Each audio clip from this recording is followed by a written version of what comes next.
Bullshit, I can't hear you. Sound off like you got a pair. Because I haven't said anything yet, Gumby. Jackass.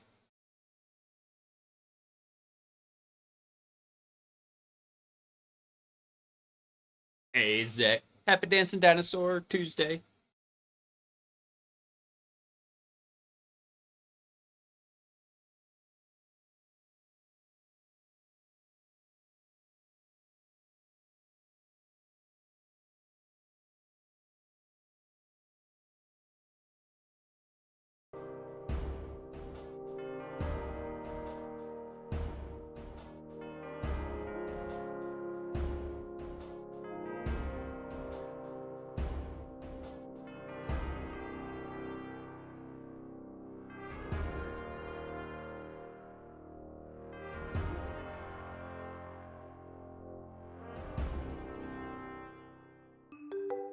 I'll give you this, Gumby. At least you let me know the audio wasn't working.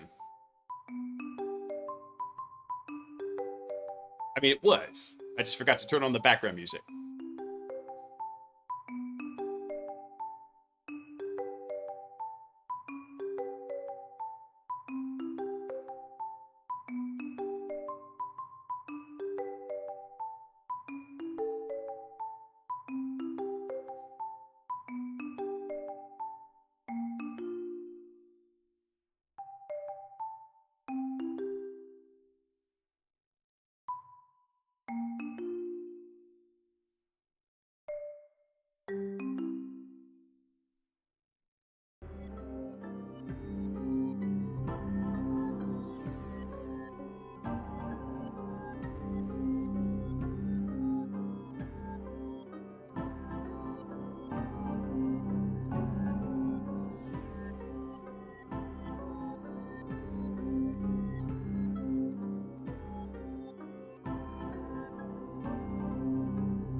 Hey, Squee, what's up?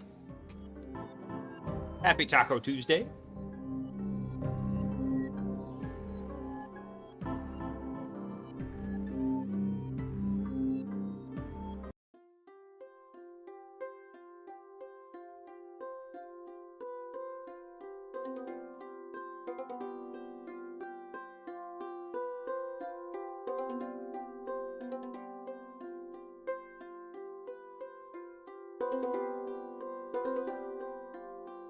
And going pretty good. Just was chilling out. Watched a couple episodes of My Hero Academia with the kids before hopping on the stream.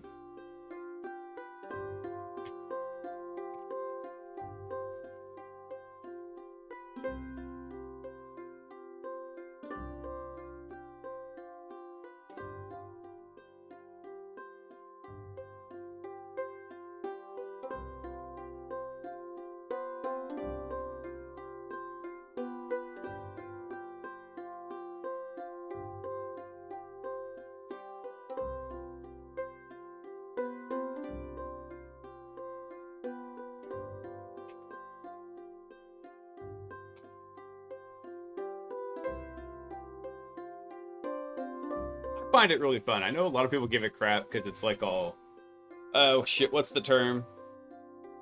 Like highway or whatever. The one that's like, we can overcome with the power of friendship.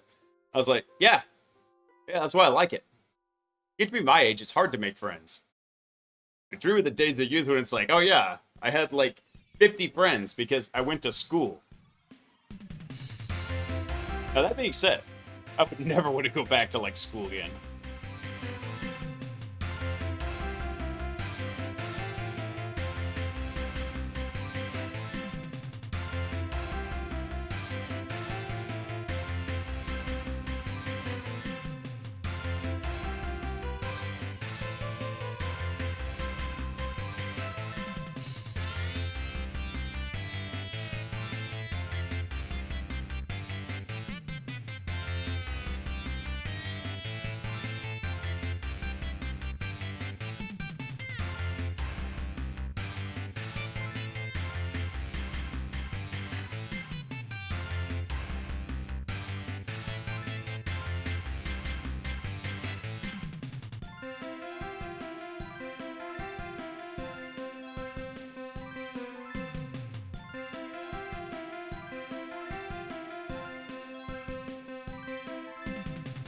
Those days are long gone as far as having many friends. I'm in my 30s going back to school, but it's all online.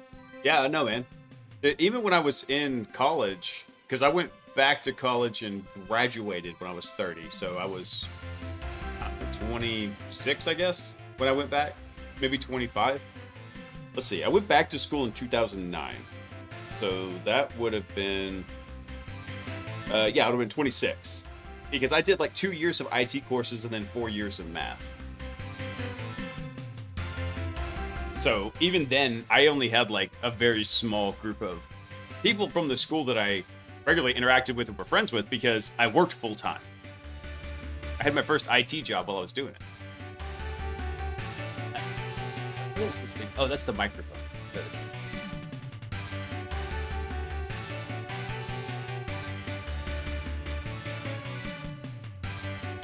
About to be 29. Can't decide if I want to go back to school next year or take a pretty decent job with my master sergeant's offer me. Oh, cool. That's a tough call, Zach. Is it another like military assignment, or would it be in civilian life?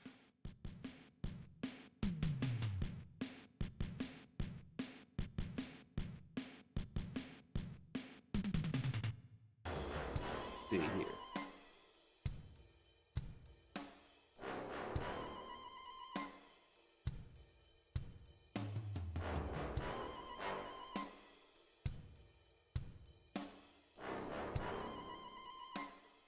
It's Zach. That sounds like a good problem to have. It's either an Ivy League school or a 140K threat hunter gig. It depends on what you might get out of that Ivy League school, Zach, and what you'd be studying there, right? So you'd have to weigh those out, kind of like see, hey, where's the to and fro from that? Because, I mean, I joke about Ivy League schools, but at the same time, you do have, like, schools like, I don't know, would you consider, like, MIT Ivy League? I kind of do, but I guess maybe not. Doing computer science, but I'd mainly be there for connections. Okay. And that's a smart thing to do, too. A lot of people underestimate how important making connections and networking is. That's why I'm constantly telling people, hey, if you can, get out to your local meetups. Like, your local 2600, your local DEF CON group. We're very fortunate here in Dallas to have the Dallas Hackers Association, which is huge, and it's fantastic. Actually, let me check my calendar. I may be at the next DHA. Let's see. Nope, I'm going to miss it. Yep, I forgot. I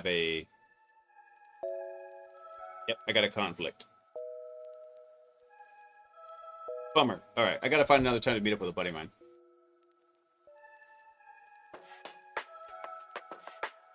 Ivy adjacent T10 faux show, right? Hey, Shy Hat, what's up? Dude, local meetups are the best. Especially just because, like I said, a lot of times there's going to be people working in your field, and then it's not just you keeping an ear to the ground. You've got other folks that you can rely on keeping an ear to the ground on happenings, developments, everything like that. Besides, Seattle is this weekend. Nice.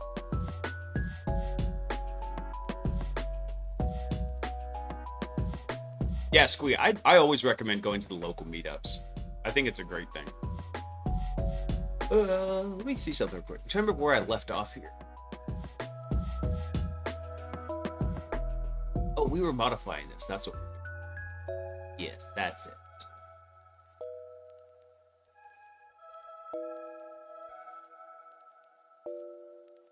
You're very likely to get your first job in cybersecurity through an IRL contact. Yeah, that's exactly what happened to me too, Shy Hat. My first security analyst gig was from a professor that taught at the school that I was working at. And so I heard through the grapevine they were looking for somebody. I approached him. He basically snapped his fingers like, yes, I need you to apply right now. And basically on his recommendation got that job.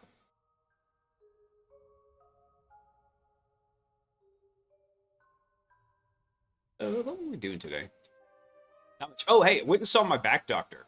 So he checked me out, was looking to see how everything was going. He said, "Good news is we can work from the perspective of I had an injury, not have an injury, and we can work from there."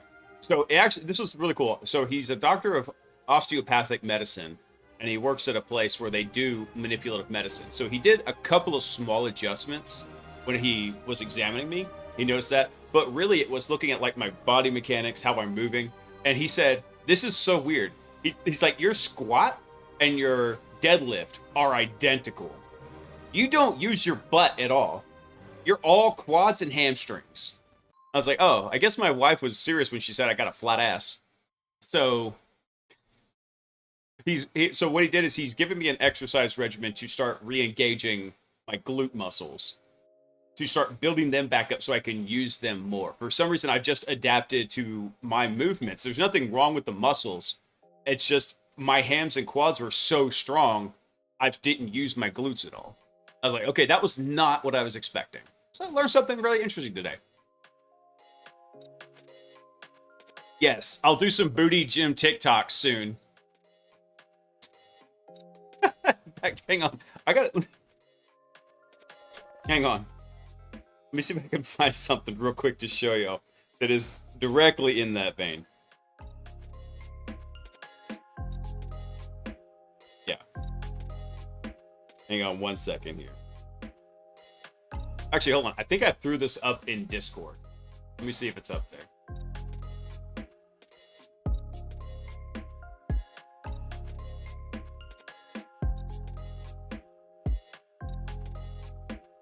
I know it's in here. Hang on.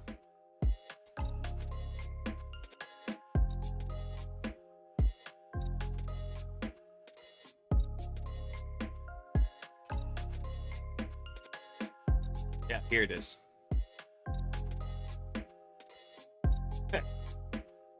Speaking of booty TikToks, a buddy of mine sent me this.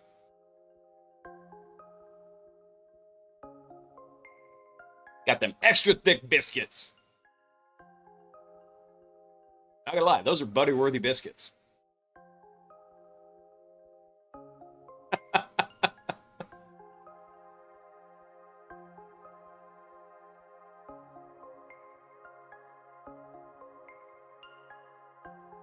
Never wanted to eat the booty more.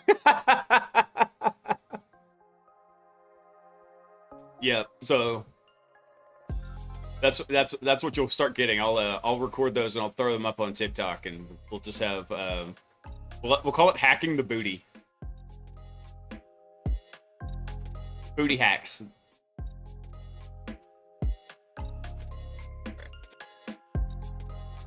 I'll never be able to unsee that. Okay, hold on. If that you can't unsee that. Hang on.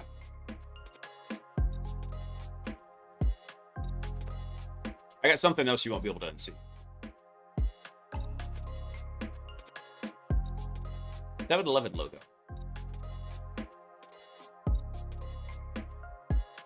Only the N is lowercase. Just the N. Every time I drive by a 7-Eleven, I point that out to my wife. We'll be driving by. I'll be like, N's lowercase. And the first time I pointed it out to her, she was like, "What?" And she looked real closely at the sign. She's just, "Ah." So now every time I drive by a 7-Eleven, like, N's lowercase. And she's like, "Stop. Just stop. Stop pointing that out. It offends me. Mark this under things that are going to bother me forever now." I know, right? So, yeah, but other than that, that's about what I did today. Is I went and saw the doctor. I spent some time with the kids this morning, and had a pretty chill day. Was talking with my boss, and we were figuring out my schedule for coming back to work. I'm given the company I work at is really cool. They give me 90 days of paternity leave, which is absolutely unheard of. But I was talking with her. I told her I'd like to go ahead and come back early, so I'm going to shave off the last month of that. So I'll be getting back to work, getting back on red teams here about mid-May. Getting back after it. Art major studying the design decisions for the 7-Eleven logo. in 2300 drinking Brando, drinking Brando. Yeah, that's what plants crave. It's got electrolytes.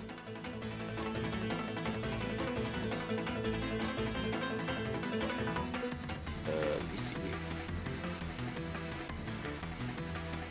No, I had a realization also while I was thinking about this code the other day.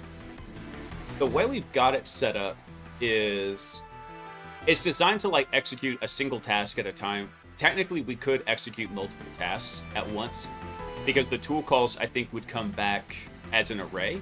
So we could get multiple tool calls. We could send them all to the tool node. I'm not going to worry about that right now. I'm going to let it do its individual thing and just do sequential task execution. But I was also trying to think about, okay, where are we going to store the information that comes back about these additional ports? So what I'm thinking is, let's see. Come back over to states. So in the host here, what we could do is we could actually append this over to ports when we did this. Let me pull up the recon agent real quick. So I want to double check something in the code there. Because recon basically is just nmap monkey. That's all this guy is right now. Let's see, we do host, and then here in ports. Okay, because what we can do is we can come over and pick out the particular port that we want, and then tell it, hey, we're gonna here in the scripts we can take the additional output, like the Go Buster output, put that in, and just basically make it a new script output on this. Eventually, I think this thing will need an actual proper database, like a Postgres database, where we can actually have like host structures. And in fact, I'm going to want that because eventually also when we start expanding it to do something like Active Directory, I'm going to want it to be able to go into Active Directory and do analysis on things like Bloodhound.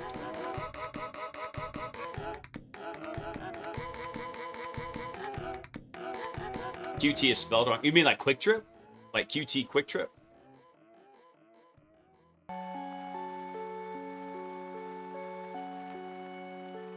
Oh, yeah. That one I knew. It's like QIK or something. Yeah, they're missing the C. Yeah. It's not quite quick. It's more like Quick Trip. Quick Trip. Why are they saying it weird?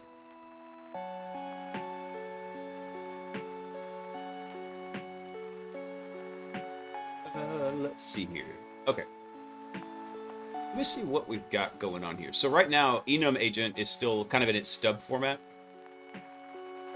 Let's see. So we add some conditional edges. We had the tool node. We've got handoff. We have our tool node. Yep. And we have output formatter. So I think we defined the tool node up here. Yep. Oh, look, I left myself a nice little note. Still stub code, dumbass. No, it's still stub code. We're gonna work on it.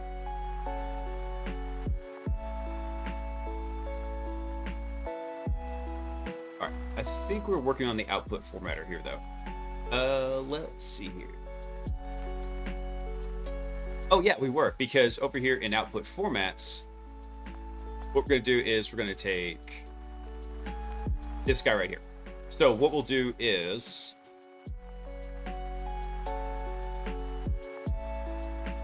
target scanned. Why do I want to do that?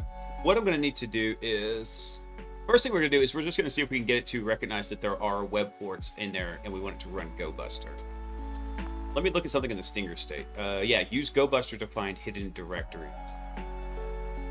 So hopefully it's going to recognize that, hey, GoBuster is used for web servers. We might have to give it a little extra hint here. Well, let's let it run. Let me see.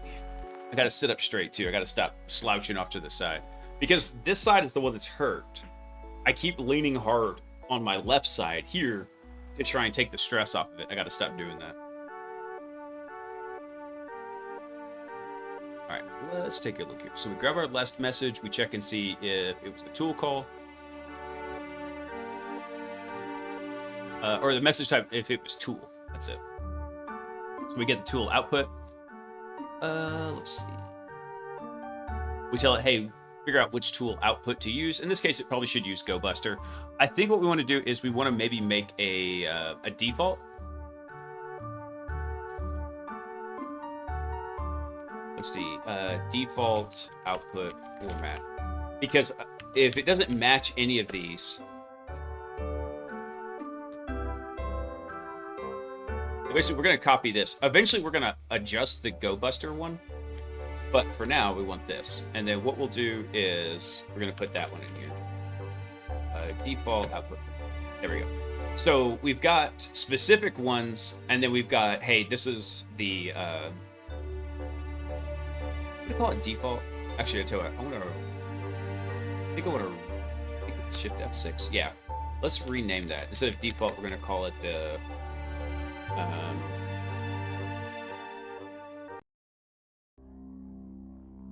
what's another word for it? Because I don't want it to be the default. I want it to be like the other one. I guess default works. We'll leave it for now.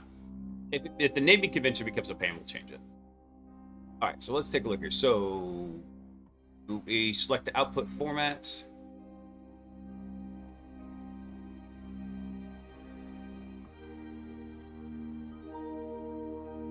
Output might not necessarily have a host name.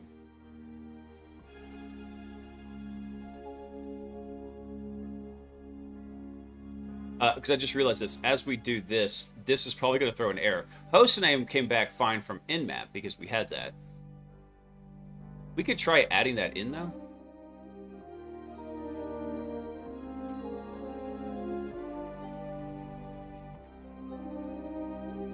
Yeah. Standard? Actually, yeah, standard would work well. Thank you. Yeah, let's do that. We'll call it the standard output format. There we go.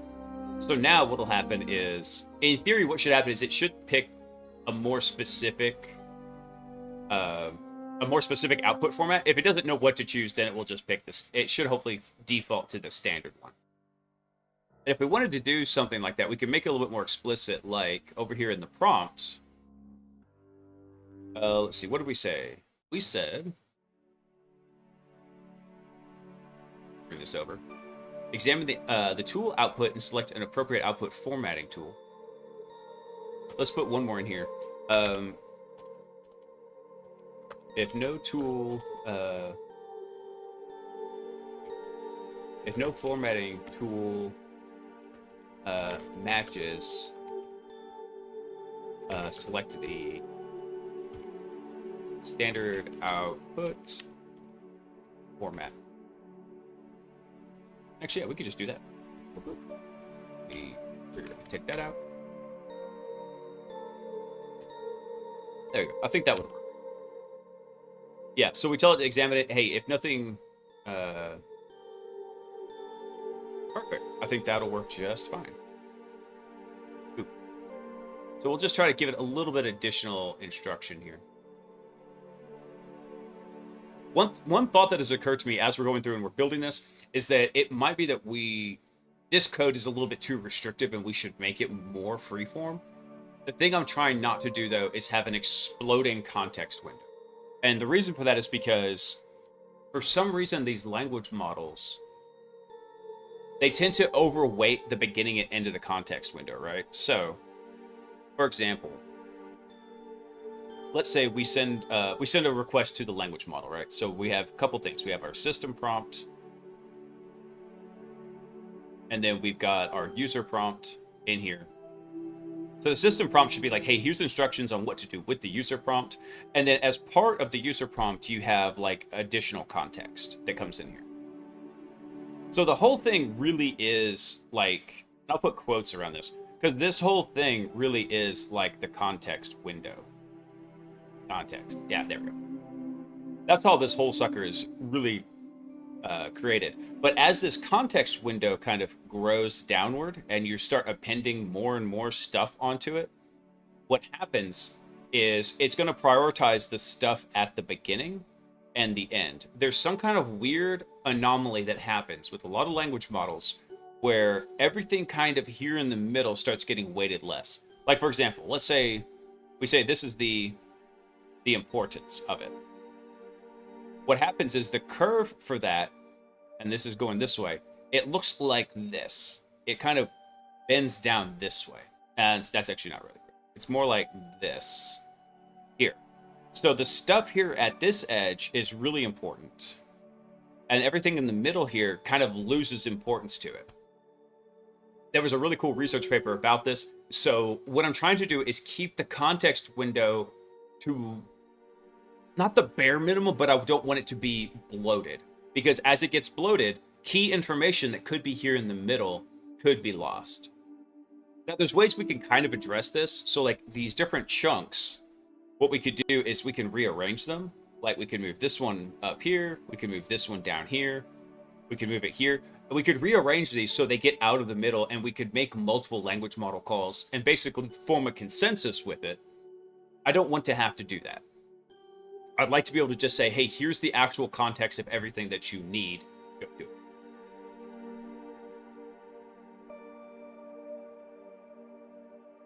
All right, so let's think about this for a second. We could have... Let me look at my output formatters. Yeah, the target... I'm going to make a small modification here. I want to make sure that they know this is the DNS host name. There we go. Because it should be in the output, and it should be able to kind of find it. I think this will kind of work. What we should really do is eventually wrap this into an output validator that says, hey, by the way, this was the output format used. Here's what the language model sent back. Does what the language model sent actually match like what's over here in this output? I don't want to mess with that just yet. Eventually, we're going to need it, though, as it starts making more and more cycles. It's going to start throwing shit back at us. I want to be able to clean that up. By the way, got to finally crack open the case of the orange Jackos again. Been on the green Jackos forever. There's delicious. Tastes like orange sunshine in a bottle.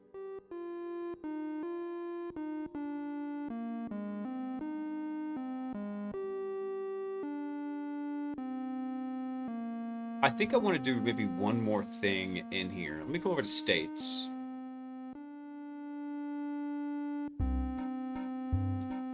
So our tasks have three options to them, right? We have task, status, agent. One thing we could do actually here in the task is we could have a response here. What I'm thinking here is we're telling it, hey, I'm going to pass you either things to do or questions to answer, right? So for example, we come over to the Stinger agent. We look at what are the questions we're passing in. How many ports are open? So this is a kind of a combination, right? We wanted to scan those targets and figure out how many ports are open. Let's go look at a trace in Linksmith. So our initializer here says, hey, I want you to use the tool task list. And then we pass in some information here. See, like, for example, the context, we have our team member roles. It tells us, like, hey, these are what the agents are and what they do. And then it builds out the task list. Let's see. Oh, so in this case, this was find common open ports. Hold on, let me find a different one here. Let me come back to Actbot real fast. Let me back this up.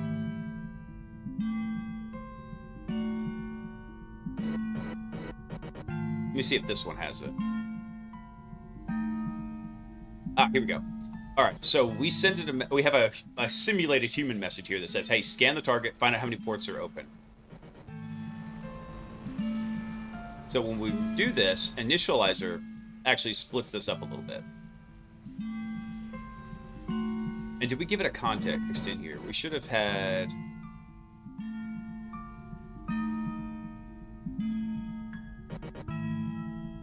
Oh, you know what I just realized? We did not tell it.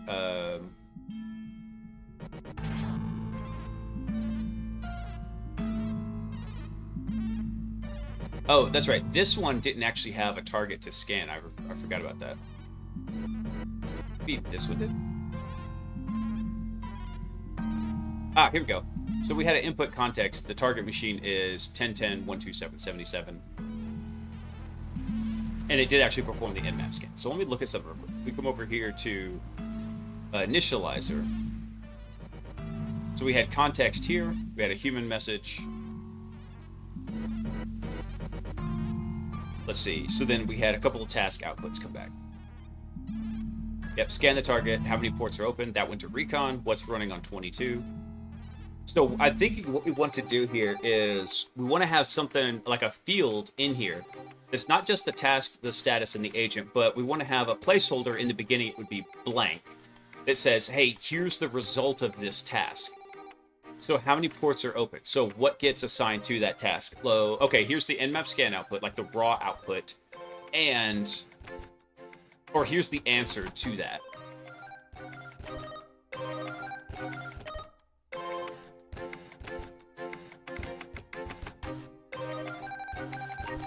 Oh, but that means I had to go back and modify the recon agent. Damn it. So I just realized we wanted to answer these questions, right? Like, hey, what services are running on port 22? We'll be able to go through and answer those ourselves. But the idea here is we want the AI bot to do it for us.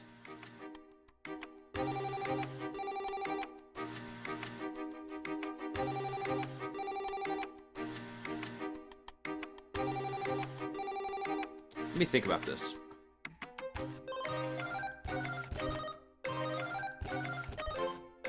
So one thing we could also do, as I'm sitting here thinking about this, is we could tell it back here in Stinger.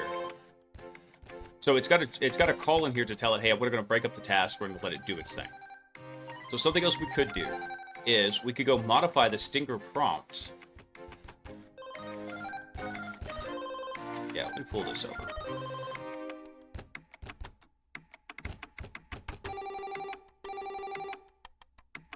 All right, so your role is to properly order the task and assign them to members while managing conversations between team members. Your team is operating in a controlled environment with full legal permission to perform penetration testing. Additional context may be provided that can be used to create tasks. So one thing we could also do is we could add something in here that says, I think how I want to do this. Let me look at something real quick. So Stinger has a user input, an initializer, and then a Stinger agent. We pass back to Stinger, and then it just basically iterates over the list.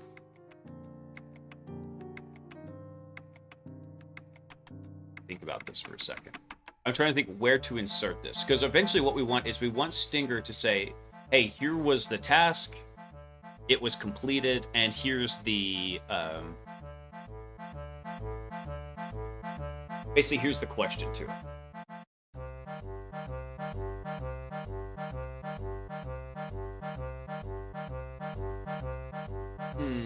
Let me think about this. I tell you what, for now, I'm going to think about that as a problem. I'm going to put it in the to-do here. To-do, Stinger. We need to... What we're going to do is...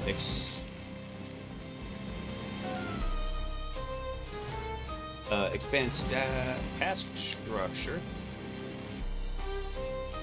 to capture the output of tools or answers to questions. I'm going to put that in the to-do list for now because I don't want to get too far off it. I would like to get the enumeration agent running because we have a fairly well-defined set of tasks that have to go through.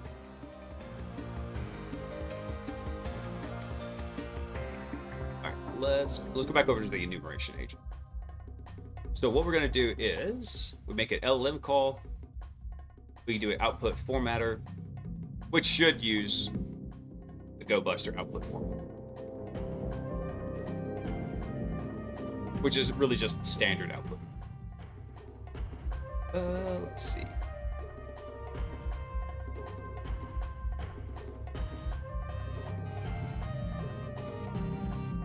What else do we need to do here? So we do the response, we get the output format, we take the args, we parse those out. In theory, we should have a host name value in here from output because we added it. And then we commit that state to it.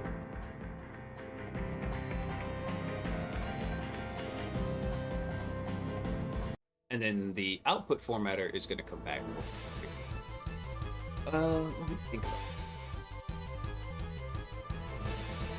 Let me look at the graph for our recon agent. Yeah, so handoff should happen after recon agent right here. So what should happen is after the output formatter hits, it should come back up to the enumeration agent or recon agent. Hit that, and then look for additional tasks and continue on with it. Yeah. Okay. So, poor Peaches. She's got a short snout, and she gets snorts stuck in her snout. She's like, sounds like she's hawking phlegm. Poor puppy. Let's go back over here to our bot.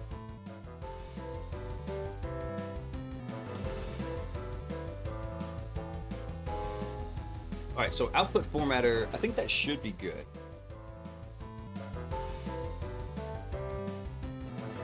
So we update the state table for hosts, and then we return that along with the messages here.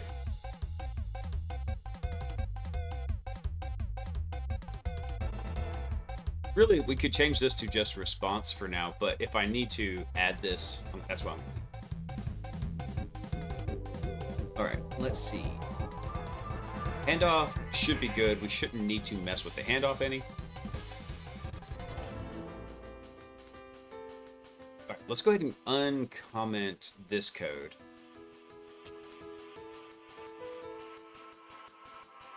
And then let me take a look at the recon agent again real fast here, or the enum agent. All right, so go to the context. So we change to working. We break out of here, which is stop looking for new tasks. Let's see. So if task call is not none, then we do this. Else we return no more tasks marked for execution, passing back to Stinger. There we go. Hey, Pebble. The MITRE news? No, I heard something about the organization that tracks CVEs. Is that MITRE? Like they're getting their federal funding cut? Is that what you're talking about? I've honestly been out of the news cycle. Okay. I saw the headlines. I haven't read into it. I promise, guys, we will get back over to the news. Let me think. Let me look at something. I just haven't had honestly, with everything going on, I've not had the brain power to really muster a lot of give a damn about the news lately. Probably here next month, around the 13th, I think. So around May 13th, we'll actually start doing the news streams again on Tuesday. Yeah. It sounds wild. Yeah, it does. I was like, at the same time, there's a lot of CVEs for stuff that there shouldn't be. But just because there's problems with it doesn't mean we should nuke the whole project.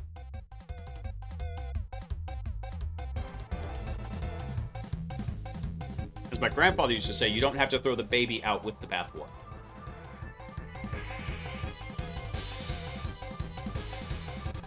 Let's see here. I think I want to just run this. Let me go boot up RootMe real fast. Let's go try this. Start machine. This will take about a minute to boot up here. And then what we'll have to do is we'll have to modify our context to give the IP address. Time to archive all the things. Yeah. I agree. There probably will be an archive of it. I know there's a lot of those internet archivists. They're just huge data hoarders. And that's a great thing because one of the problems is with everything going digital, it's so easy to lose historical data, right? We don't have physical letters that can go be rediscovered later. Once it's deleted off a disk, for all intents and purposes, it's gone. Especially with the advent of things like cloud storage and SSDs. Once it's gone, it's like actually gone. It's not like it's on spinning rust that we might be able to go back and recover it off of that disk.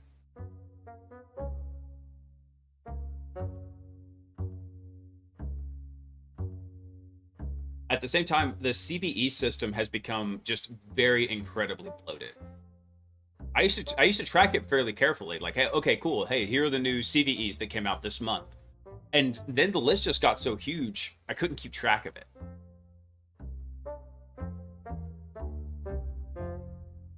Let's pull this up.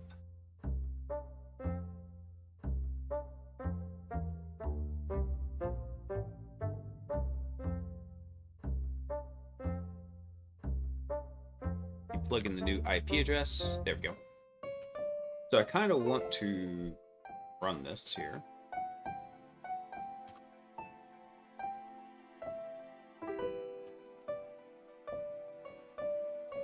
I think I'm gonna have to probably let me refresh this page and see if it all comes back correct. Okay, cool. So we're up here. This is fantastic.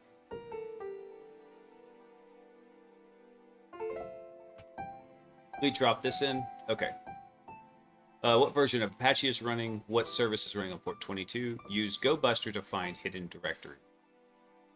Alright, I kind of want to see what happens with this. Can I add like a new thread? There we go. I didn't want to run that in the same thread.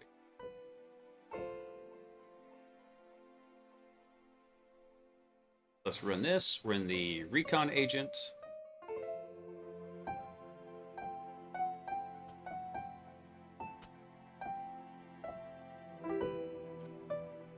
There we go. So Nmap is running.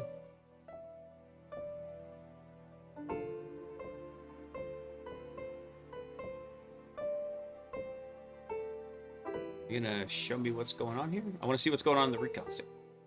Oh, there. All right, 1010 243.47, which I believe is correct. Yep. So we're gonna run our Nmap scan. We're just letting for Nmap to run right now. It takes like 30 seconds.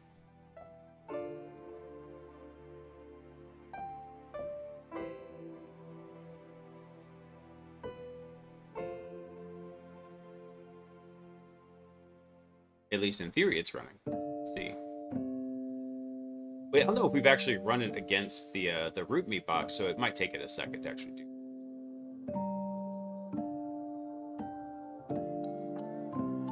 All right, still running.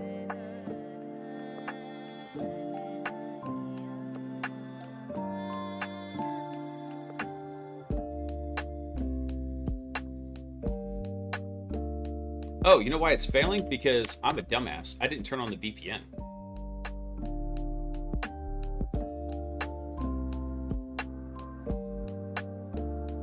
Yep, it would help if I actually turned on the VPN so it could have network connectivity to it.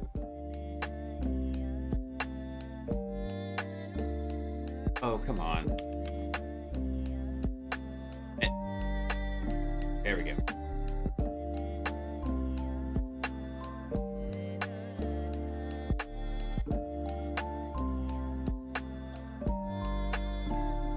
Alright, now it should actually run really fast, because the VPN's on, it can actually reach the target box. The problem is, it's trying to scan a non-existent system out on the internet. That's why it was taking so long. It shouldn't have taken nearly that long.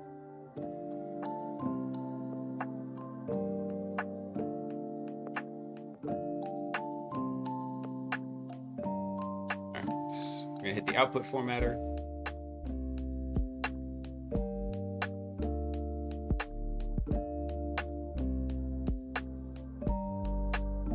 Oh, this is interesting.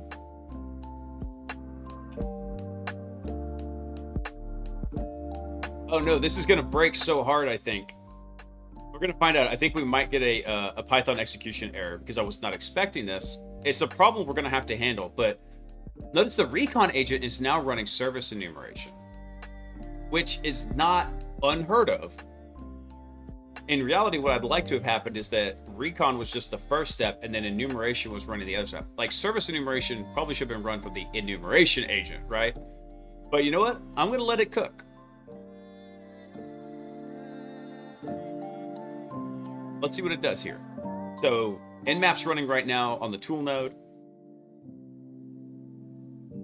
We'll let it do its thing for just a second here. I really want to see what happens if it gets over to the enumeration agent and actually shows what's up with that. Because one thing I need to do is I want to see how it formats the GoBuster request. Ooh, I just realized something. GoBuster requires you to pass in a word list. I don't think it has a default word list. So we're probably going to have to massage our toolkit in the back end. Giggity.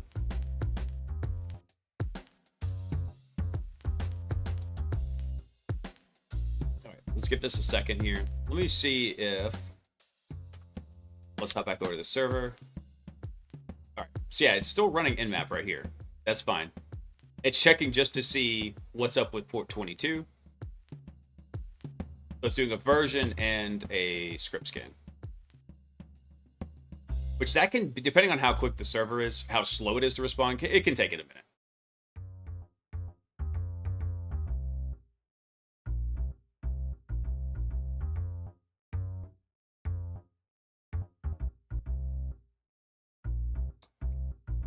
Come on. I wish I could get live information out of it to see what it's doing. Which actually, I may be able to do. Actually, it came back. This is actually, now's the moment of truth. I'm expecting it to kind of die. No, it did, and then it passed to Enum. Let's fucking go.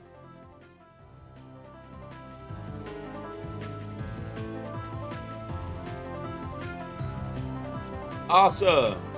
So it passed, it went through Stinger. You can't really see right here. This is the Stinger graph. It went through Recon, and now it's actually over in Enum.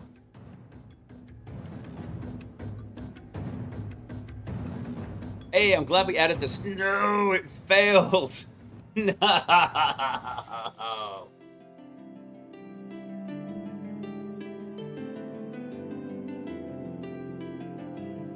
No. It was doing so good. No key IP address. Hang on, let me look at the code real fast. Because the standard IP address... Oh. Yeah, I know what happened. I know what happened. Let's come out of the output formatter. That's what happened. Right there.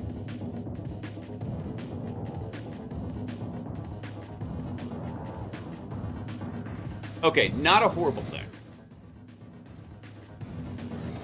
Not the end of the world, but what we need to do is we need to add that in here. So what I'll do is I'm just going to copy this field from Nmap. I'm going to drop that over into these two. Damn it, it was doing so good. It was doing stuff. I gotta see what the trace looked like for this. Because this was looking pretty sick. Okay. So our user input. Actually, let's come over to the task list generation. So we passed it in the same task list. Scan the target, find out how many ports are open, what version of Apache is running, what service is running on 22, and then use GoBuster to find hidden directives. This is how far we got, and then we hit an error in the code because we were missing a dictionary key. Not bad. But this is interesting. How many ports are open, and then what service is running on 22? If for some reason it decided to assign that to recon, I would have expected that to go to enumeration, but that's fine. That's awesome. But then we come over to the recon agent, right? We passed in a bunch of tools. It makes a tool call to TCP SynScan. We look at the output from that. Bam. So what's funny, though, is it should have been able to answer the question, which is why I was thinking about the task list in here, and basically having a spot to answer, like, what was the output of the task. And so it could either be like a tool output or an answer to the question that was asked. But still, it did that. That was great. It comes through, it does the output formatting, selects our Nmap output format. Boom. That is great. We go to Recon Agent. Again. And so now, its task is, what service is running on port 22?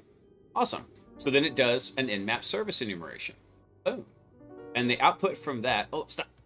There we go. So we have our output from that. We see that it is running OpenSSH. Which, what was the actual correct answer for this one? Or what service is running on port 22? Well, duh, SSH is running. Okay. And then we send that to the output formatter, and that actually works just fine, because it did, again, another Nmap output format. And then we hit the recon handoff. So this handed it back over to Stinger. Stinger comes through and says, okay, I'm going to... Well, collapse it for some reason. Stinger basically comes back through and says, okay, cool, I'm going to look at the next task list. What's it got to do? It's going to go hit enum. So here in the enum agent, let's take a quick step through it. So our task is what version of Apache is running on the target server.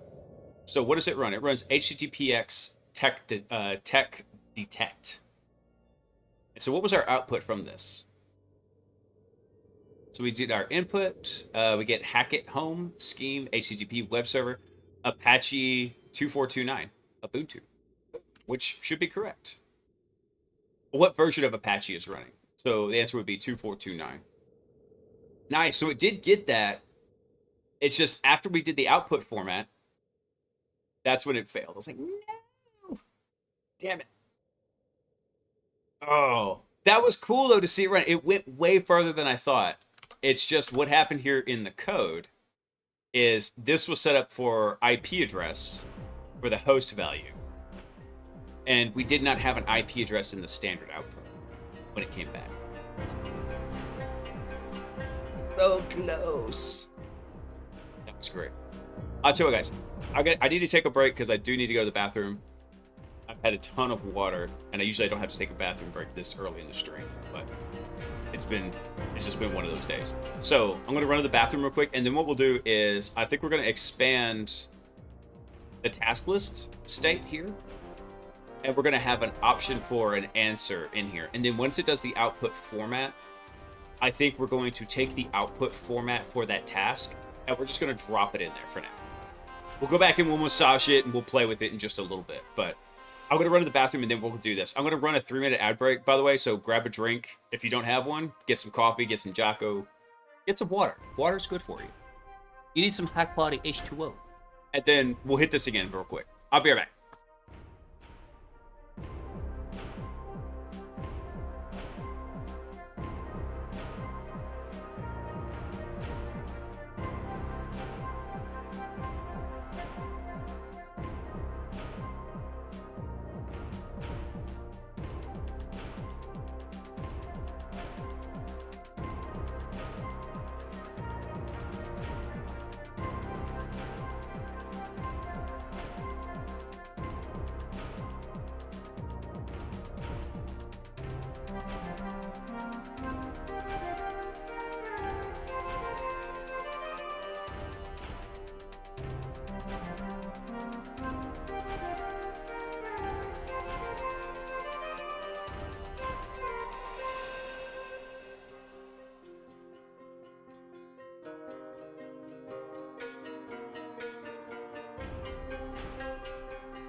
All right, I'm back.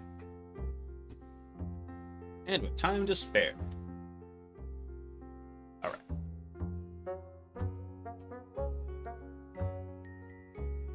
All right, let me see here. Yeah, I'm gonna do one thing. Let's come over here. I'm gonna add an output field, which is literally just gonna be a string.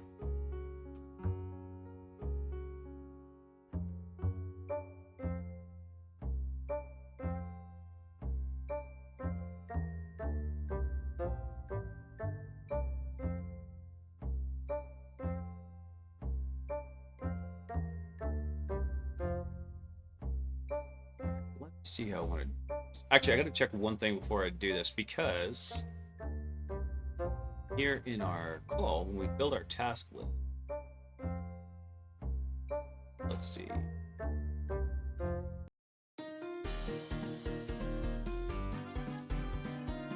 I think when I make this prompt, I'm going to have to make a minor modification. So let me hop over to the initializer.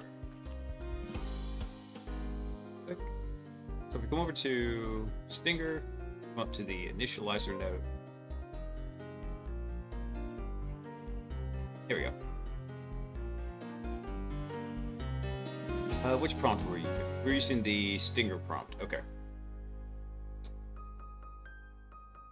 I think I want to do one more thing.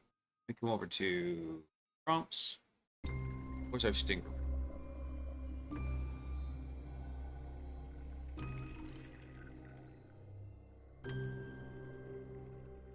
Okay, so that's our context there. I don't think we're actually adding any context into this when we do it. Actually, yeah, we do. We add this as context to it. But that's fine, because there's no initial context in it. We just have that in there as in case we need it. But what I want to do is I'm going to put one more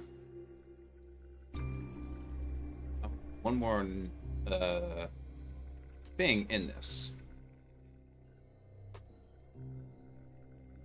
I want to put a note in here that says that's our team member roles. Let's see. Cast will have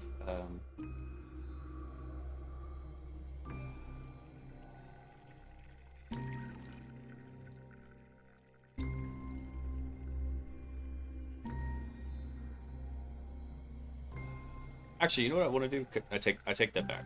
I'm going to take that line out, because what I'm going to do is for the task list here, what we're going to do is we're going to blank out the output, because I don't care what it sends back in the output. No, damn it, that's not how I want to do this. All right, yeah, I'm going to do it in here. When creating a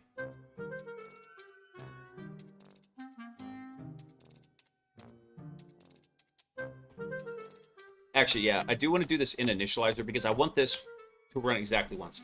What I want here is, here in the states, I want this output to be blank. So what we're going to do is, before we append it, we're going to grab the output. So what we're going to do is we're going to say, the task and the output is just going to equal blank string. I'm going to put a note here.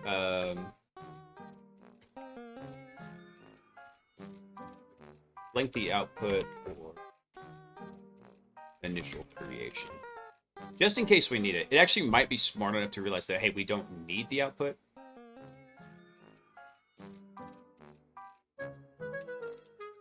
Yeah, I think that's fine.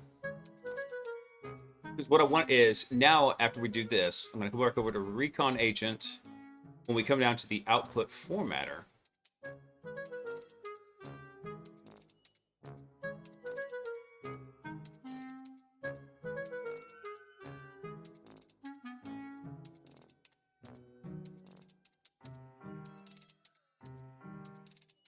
let me think about this. So we come through with the state.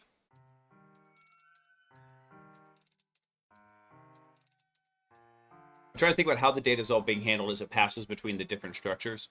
what I think I want to do here is I want to go take the output after the output formatter is done and append it onto the state, right? For the after it comes out. We can't necessarily do that in the tool node because the tool node is like a closed structure. It's one that's already created, made for us by the guys at LangGraph. I don't want to go modify it if I can help it or go implement my own just yet. Because the tool node is actually just really handy the way it is.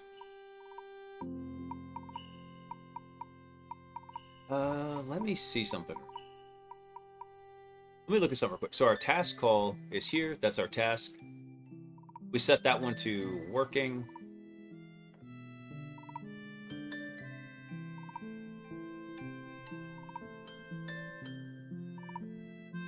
I tell you what, let's do something a little bit different here. So we can do new, working, completed. I'm going to set this to validated. Validated is going to be able to be used by Stinger to say, okay, the task was completed and then it was validated. So we have 4 levels here. It's brand new, has never been touched. Working means, okay, we're working on it. Completed means the task is completed by the agent. Validator will mean, hey, I believe this is correct.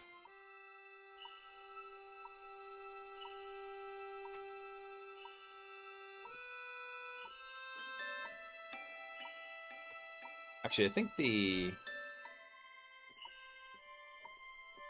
just realized something. I think this is supposed to be actually inside the class. Let me check that real quick. Python class docstring. Yeah, it's actually supposed to go inside the class. So move that down. I don't know why I decided to put it above that. And then what I want to do here is we'll make a doc string for this real fast. So this is going to be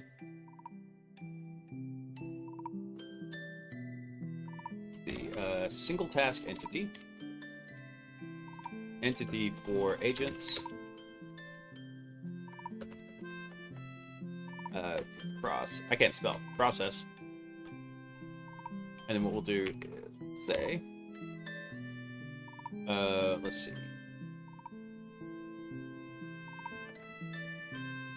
Let's see, status indicators. And so what we'll say here is, we will say new, initially create a task.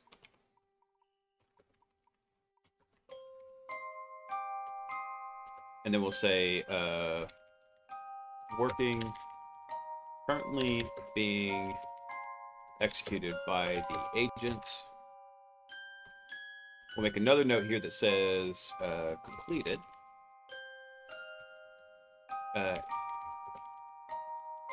Agent work completed. And then the last one here will be validated. And this is Stinger has validated the task completion. Completed was sufficiently complete. Sufficiently. There we go. Because we're not going to really use that just yet. That's for future use right here.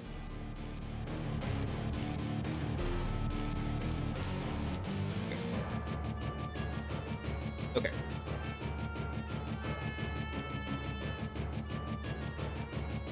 Cool. So now what we'll do is then we can check.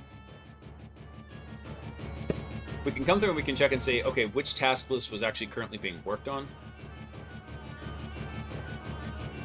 Yeah, I know, I misspelled it. Indicators. There we go. So what we can do is we can come through and say, hey, this is where this is being worked on. And then we can then append the output to the one that's the working task. There we go. I like this idea.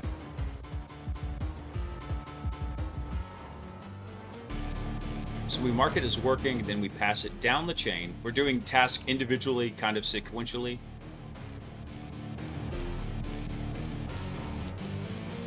So we do capture the output from this. We do some parsing to it.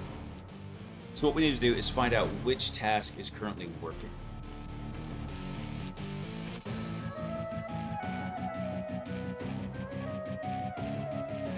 Do this. I wonder if you could do this in Python. Python reference list entry as memory address.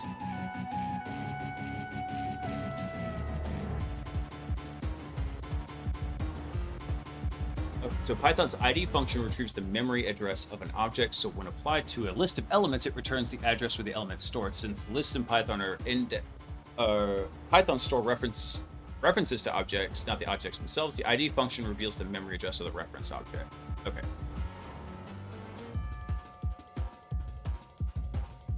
Because what I'm thinking is, can I basically make a memory address to it and then write it in there? Well, actually, let's take a look at this. So our task list is just a list, right? So if we wanted to say what was our current task working, we could actually put that into Stinger here.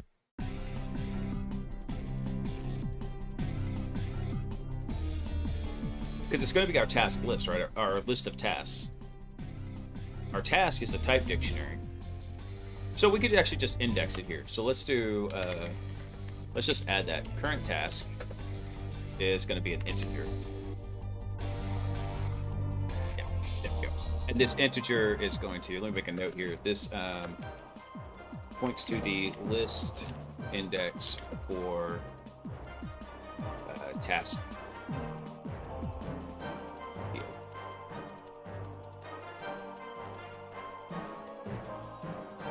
There we go. And then we could just make a minor modification here. So, let's see. Okay, so for index in task, we enumerate this. We set it to working. Mark it as executing. And then what we'll do here is we'll come over and we'll say the state. What's this? Current task. Yeah, we'll say that. That's going to equal the index value here. Oh, there we go. So now we know which element of the task list we're actually executing on. Perfect. So now as we come back through the output formatter, we can say, hey, by the way, here's the one we want to access. Go take all the output that we just captured, append it onto that task. So let's come back down here. Where's our output formatter? Yeah, here we go. All right, so we already append it to the host value here. I know there's redundant data in this. We'll clean up the structures a little bit later. But what we want to do is we want to say in the state table, let's take our current task. Or no, we want to get the current task. What we want to do is we're going to go to tasks, and then the index we're going to get is from state current task. Yeah, current task. Yeah, I know, I'm not done yet. And then we want to select the output out of that. This is so fucking ugly. So we'll take the output for that, and what we're going to do is we're going to say that's just equal to our output, which was right up here. So this is the output from the tool call.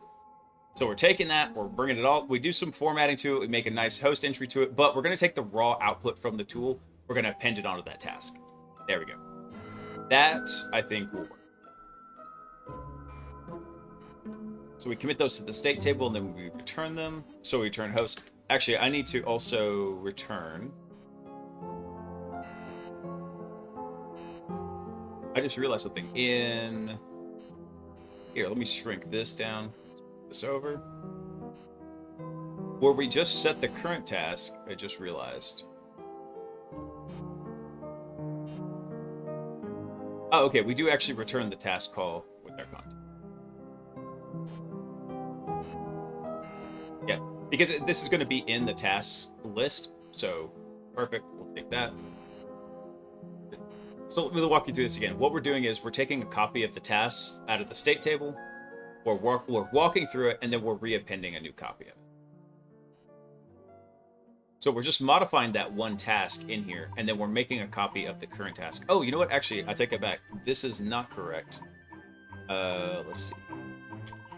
Because what we're going to have to do is we're going to have to return the current task. Yeah, current task. We do need to update that in the state table, and that's going to be from our local copy of the state table. There we go. Because we do make a copy of it, we modify it here, but this is a local copy inside of all these functions. So until we actually stick it back in the state table by returning it, it's just ephemeral. It doesn't really matter. So we could blow away the state table and not return anything, and we don't change the state table for the overall program.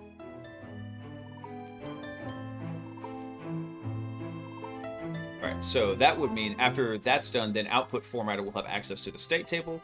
So we're going to take our task, we're going to take the index value of that. I got to break this up just a wee bit. There we go. And then we go grab the output field, we set that to the output from the tool. Bam. Okay. And we'll do the same thing over in enum after here. In fact, I need to make some modification. I need to make those same changes over here to the enum agent. So let me come back up here to the recon agent. And basically, because this is these two agents are very similar. So I'll make the same thing here. So our current task is going to be index, and then our recon agent here. Oh wait, we got to add this too to our little state table. So we got to make sure to return that. There we go. And then now we're going to come down to our output formatter. I'm glad I committed the code last night, so it's real easy to see like what the differences are.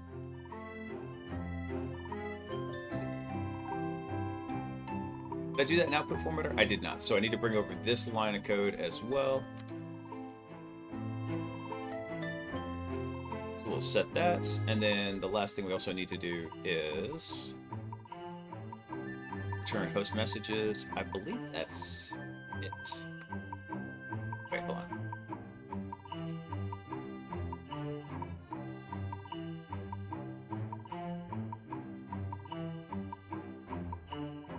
Oh, we don't return the task, do we? Nope, we need to return the task now. Yep, so just like we did before, because we're making a modification to the local copy. So let's do that. So we'll do tasks, and that's going to be our local copy of the task. There we go. If I wanted to make this real clear, what I'd do is I would just rename this to local state, but that's essentially what's happening. All right, cool. So we got that going. Enum agent. I got to copy that line over. Grab that. So let's take this, drop our copy there. There we go. So we updated that state value. We need to modify it as well.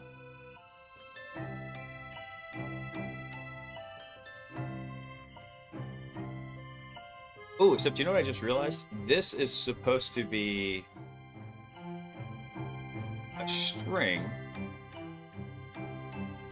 but this is actually a dictionary. I just realized that. Let me go, but that's an easy fix, because what we'll do is we're going to modify, where's our task? Our output. This is going to just be a dictionary. Just a type of dictionary. There we go. Because what we're doing is, this is all just handling tool output, right? Because it's handling it after the output formatter hits it. So after we format the output, then we're going to store it. All right, cool. So we failed on doing, because we didn't have IP address, we do have IP address in there now. I got to make one more update down here into the Stinger state, which is I need to add. Actually, I think this should be good. Nope, I need to add one more thing here. This would be our current task. Current task is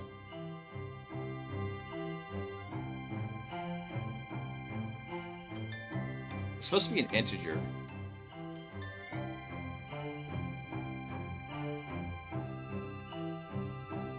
I'm gonna say integer or none type.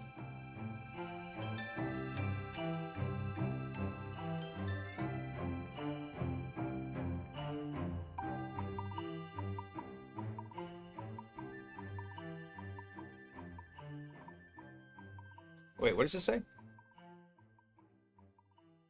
Hold on, let me scroll up so y'all can see this. Oh, a bit here.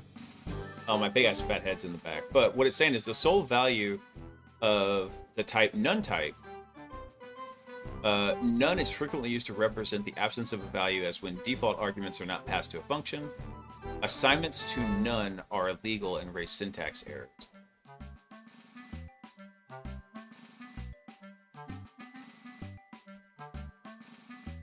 Oh, it's because this is not the correct syntax, that's why. I think this needs to be a pipe. There we go. It could be an integer or it can be no. That's what the issue is. All right. Got it. Because I am going to set this to...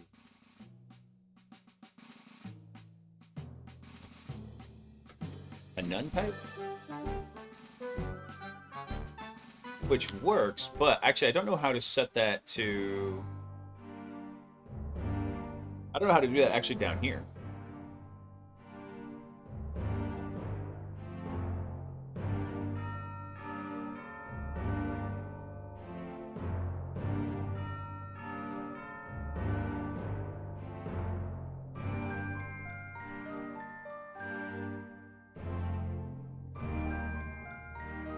All right, actually, so we're not going to make this a none type. We're going to do -1, because that will definitely be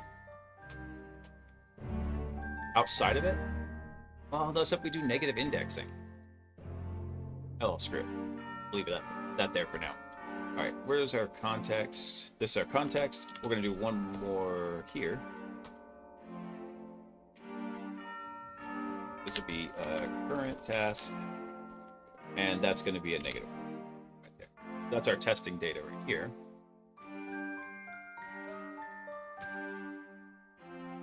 And we'll put that one there just for this. All right, let me see here.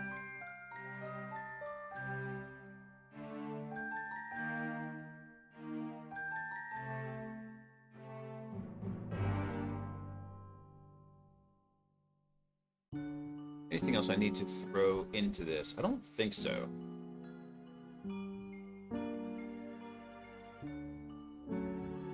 Actually, there's one other thing we could do, and that is...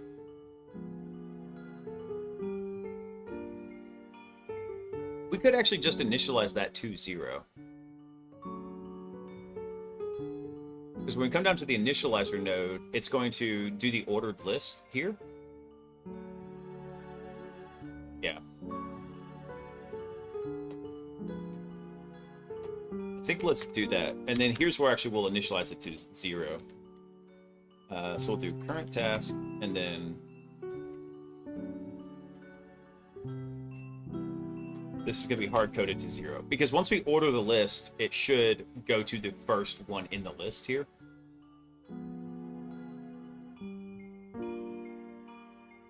Oh, actually, I take that back. Because here's actually where the task assignment happens. So I don't want to put that there. That's fine. I'll leave this as it is.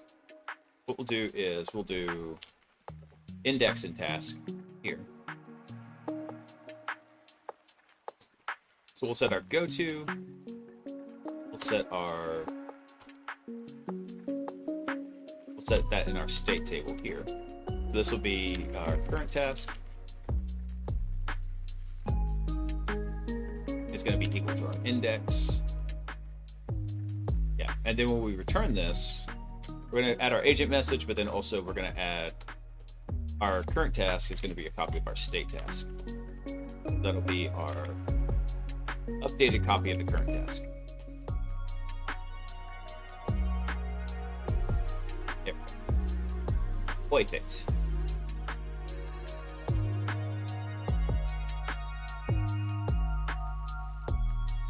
All right, I think we're good.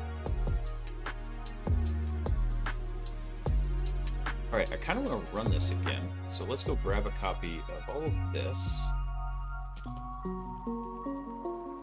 We double check that our VPN is still online.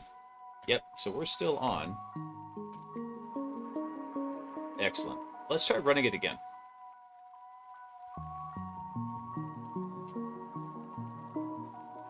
So we have our messages. What version Apache is running.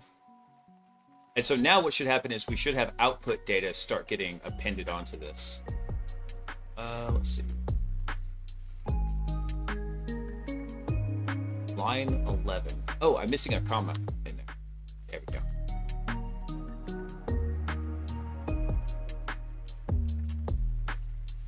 Wait, did I get that right? There we go. All right. Submit. Let's see what happens.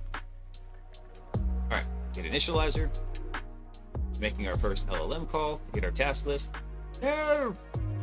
Too many values to unpack. Expected to. What? What? Where did it hit that?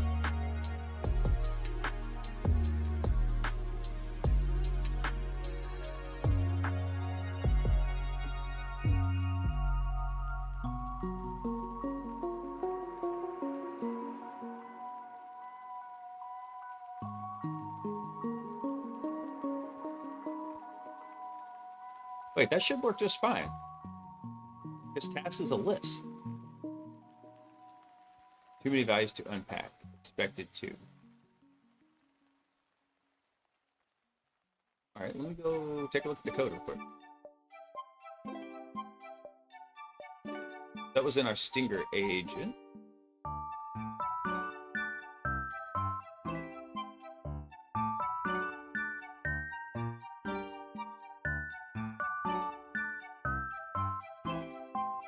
Oh, it's because I'm a dumbass. I forgot. I have to pass that to enumerate. Yeah, that's what the issue is. So this should be passed into the enumerate function. Yeah, I forgot about that.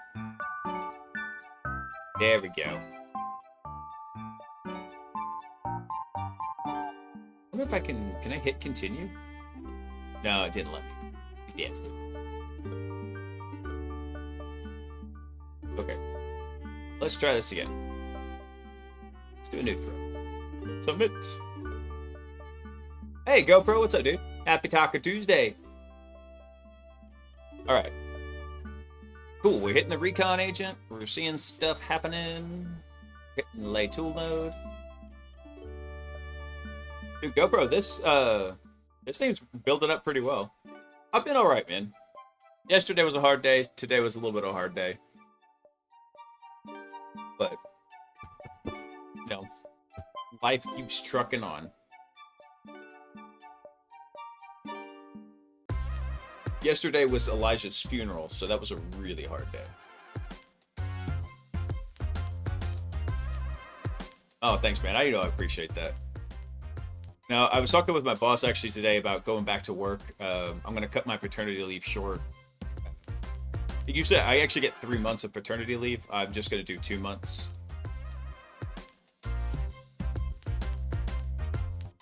Ooh, did we not finish the enum graph? Looks a little bit funky here. I just realized. Look at that. The enum tool node ends at the output formatter. Oops. I guess we didn't tie the output formatter back up to the enum agent.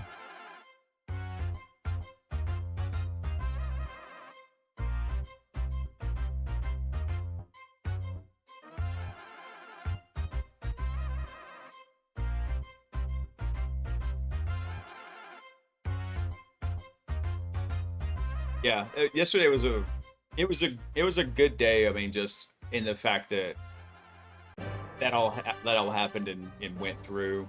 Because waiting for when my sister passed away, it was a long time before we could have the funeral. It was like over a month. I think it was like 5 weeks. And so then it just felt like that was hanging over. So for Elijah's funeral to be 2 weeks afterwards was not nearly as bad in that respect.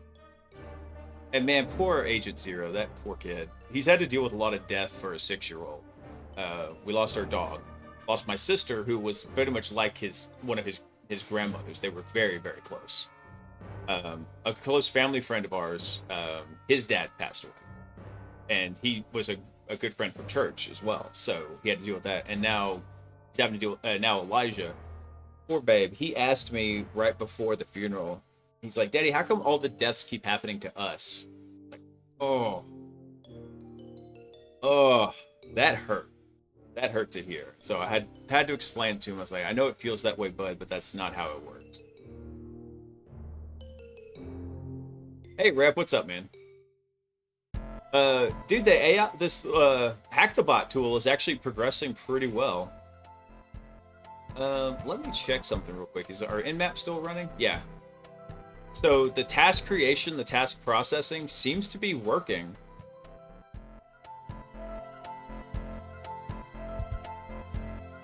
All right. There was an error here, though. Output formatter enum should look almost exactly like Recon here. So I messed up something in the graph generation. So we'll go debug that here in just a second. But it is actually creating the task. It's passing them to the relevant agents and then executing tooling for that. This is wild. Also, hey, Cypher, what's up, man? This is a very basic testing box rep over on TryHackMe, the RootMe one, which is like one of the oldest ones that they've got. Super, super simple. And I'm using it as a test case for building out this AI agent that's going to go through and try to play the CTF for us. And then once it gets this one done, because this is going to need all the major components we've got. It's got to do recon, it's got to do enumeration, it has to do exploitation of a web server using a web shell, and then it has to do post exploitation to escalate and get the root flag. So currently working on the recon and enumeration agents. Enumeration looks like it's maybe just about done. Exploitation is going to be a lot trickier. And then so is the post exploitation, because we're going to use Mythic C2 as the post exploitation framework. So then I got to start working on building that in. I got to talk to a buddy of mine because there is an MCP server that he built for Mythic. So I think I could take that and plop it in and be able to get real easy interaction into Mythic. Yeah, there's so many paths, and that's true. It'll be really interesting to see. So I think what we're going to do for the exploitation one is LangGraph reflexion agent. So there's an agent here called the reflexion, based off of a paper by this guy Shin, and it's going to be a self-reflection agent where it's going to come through. It's going to do it. An initial thought, execute some tools, revise based on the output and expected behavior, make a revised response, execute tools, and we're going to let it run in this loop. I think we're probably going to let it run 3 times and then prompt for user input at the end to tell it, hey, should I continue down this path or take a different path, and let it keep going until it actually achieves code execution as the user. And then we'll let it keep going through here. Mythic's what I'm currently using for my internal red teams. Oh, yeah. I really like Mythic. It's so cool. There will be a little bit of testing I need to do because for some reason, when I tried this with Mythic, I tried the Arachne web shell, which works, but I need to go tinker around with it a little bit and test it and figure out exactly what it's doing. So what we'll do is we'll go in and root the box, and then we'll try to do a second exploitation using Arachne, and we'll troubleshoot it on the box after we pop it. Well, let me go see what this run actually did, because what we should have now is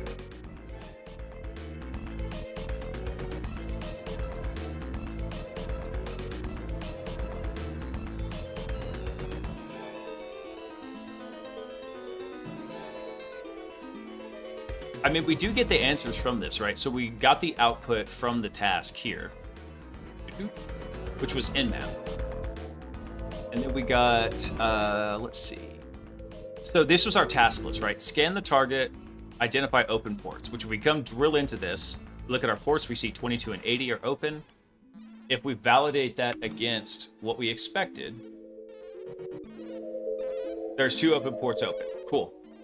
All right, so which version of Apache is running? So let's see what it did for that. If we come back in here, that was our first task. Our next task, identify what service is running on port 22. Oh, for some reason it did these in a slightly different order, but that's fine. So we come over to ports, we drill into 22. Oh, I forgot, this is the way this, let's come to services. Well, yeah, we see that it's running SSH.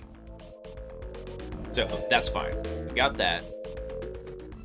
And then if we come look at... Eventually what we'll do is we'll actually have it look at, hey, was the task at an action or a question or both? And then it will take a slightly different execution path when we do that. That's a problem for future plays. Let's see. Only thing about Mythic is since I have 3 MDE Defender bypasses, which give full system access and admin privileges if you escalate, but the goal would be to do either a DLL hijack or bring your own vulnerable drive or kernel level RCE to deploy shellcode for a C2 callback while the EDR is running. I'm still getting there. Dude, I don't blame you, man. I really like the Maldev Academy. That is so much fun. Eventually, I will get through it. I was one of the early backers and I got the lifetime access. I really like it, especially since those guys are constantly pumping out updates. For anybody who hasn't seen it, it's the Maldev Academy. Here. Let me come back to... let me just go back to the homepage here. This is it, and it's a full course in C talking about how to do malware analysis, or malware building, and common techniques. It's a really great course. I only got, I think, through module 25 before I had to pivot off. This was before I moved to the new company, and I actually had like a lot of professional development time now. But it's a really great course, and I was having a blast with it. So I'd say the only thing you want to make sure you do is brush up on your C code before you hop in there. Yeah, it's really cool. They also have the Maldev code base over here where you can actually search for certain code snippets to get ideas. So it's really great, and they do a bunch of updates to it. Let me see here. What else did we have going on here? So that was this one.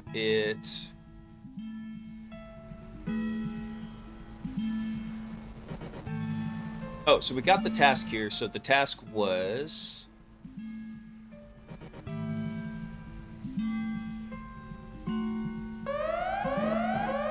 Caution. Hey, The Slapboard! virus has been detected. S1Y_B0RG virus detected in the network. The Slapborg virus is in the house. What's up, man? Oh, yeah, dude, this was... Because I haven't mentioned math today, but this was one that my dad gave me while I was finishing my math degree. Old school math.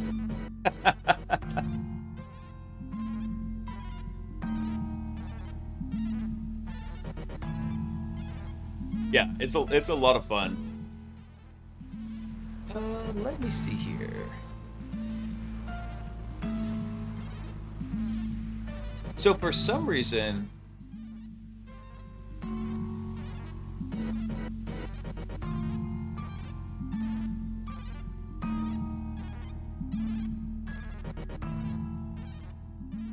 Oh, let me collapse this down. Let me collapse down messages and hosts. Here we go. Let's see. This one was set to working. Oh, you know what we didn't do? We didn't add the code in to mark a task as completed from the current task. So we need to fix that. Because these shouldn't have been marked as working. They should have been marked as completed. Eventually, then Stinger will come through and validate the work and then mark the status as validated. Let's see. This was enum, though. Oh, I know why this failed. Because look at the graph right here. Let me collapse this one down. So the enum agent should look like this. It should look like start recon, go to the tool node, go to the output formatter, come back. Why are you doing this? Why are you bullying me? Hold on. I'll tell you. I can show you this way. Recon. There you go. Here's what the recon agent looks like. It should go to the agent, check for tool calls based on the task, send that down to the tool node if it needs to make a call, pass the output from that to the output formatter, and then come back up to the recon agent. Totally legit. Now, recon handoff is where it actually comes back and sends the data back over to Stinger. But if we look at the enumeration agent here, it's a wee bit different. For some reason, output formatter is missing the edge to go from output to enum agent. See that? So output formatter should have a hard edge to recon agent. So I'm missing that goes. So let's fix that first real quick. Let's see. And what we can do is we can copy that down from here. Yeah. Here's the error right here. The enum workflow is missing this edge as it comes in. So let's add that in here. So this would be our enum workflow. And it's going to go from output formatter to enum agent. There we go. Now it'll actually have the looping capacity.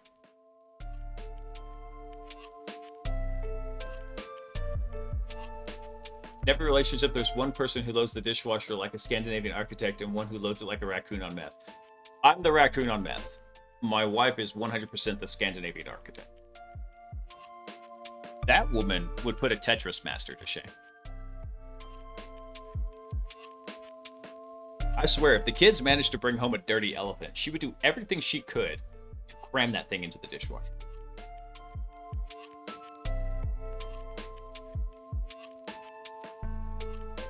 Let's see. Dang, it was working so well here. All right, so one thing we're missing here is output formatter.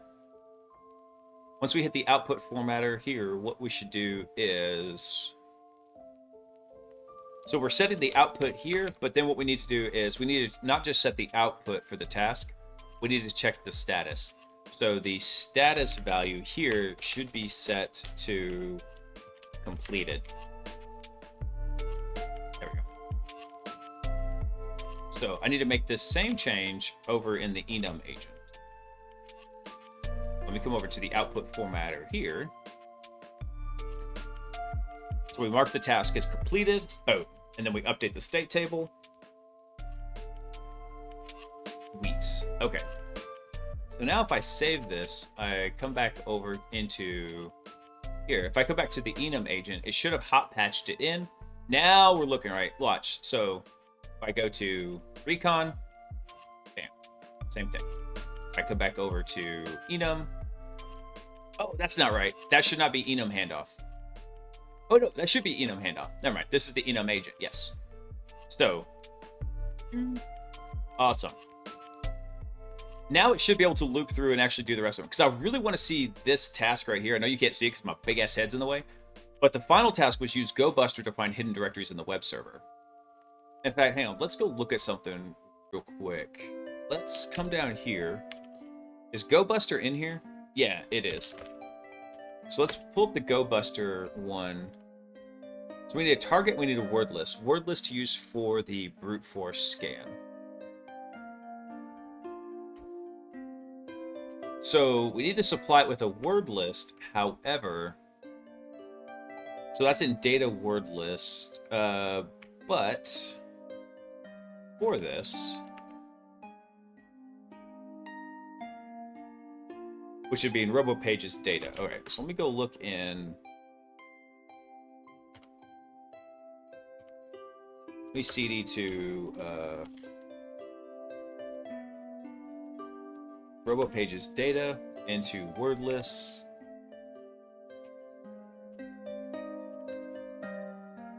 Well, actually, I take it back. Let me go back a little bit. And the reason for this is because if we look right here, let me vim this again.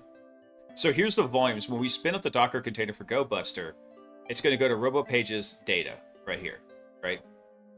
And then that's going to be in the /data directory. So when I look at this, the way that's helpful when I'm working with Docker containers, actually, is I'll come back here. And then what we'll do is we'll look at data word lists. And we can do the RAF small directories list in here. So I need to find a way to set that value to that.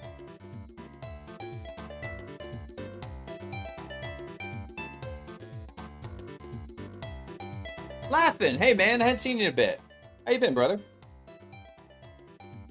All right, so for running GoBuster, oh, I gotta think.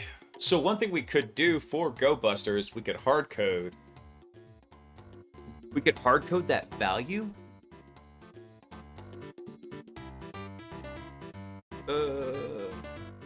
Let me think. The weekday streams always throw me off. I know, man. I think eventually I will try to reincorporate more of the streams. For one, Sock has to finish recovering because after Elijah was born, it was by emergency C-section, so she is still recovering from that pretty well. So eventually I do want to start doing more of the nighttime streams. I used to stream 6 days a week. Pretty much Friday was the only night I took off. So I don't know if I'll ever get quite back to that, but I do want to start streaming a little bit more because I enjoy it so much. You guys are fun to hang out with, even though y'all are, for some reason, obsessed with, like, every time I step away from the screen, am I going poop?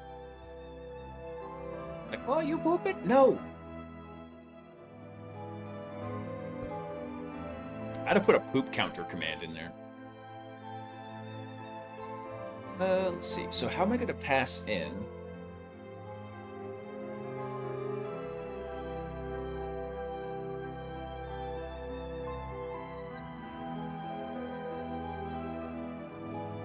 I remember the days before the great cut backening. Dude, yeah. I enjoyed that too. Honestly, that extra stream time helped me improve and prepare so much for my current role. I got probably one of the best compliments I've ever gotten. And it wasn't from my manager, it was from my manager's boss. And he was talking to her. And after I was giving the debrief of my very first penetration test, and at this new company, and he said, wow, I remember his first interview and I've never seen someone improve that much in 1 year. And it was because I was streaming 6 days a week for 3 to 4 hours a day.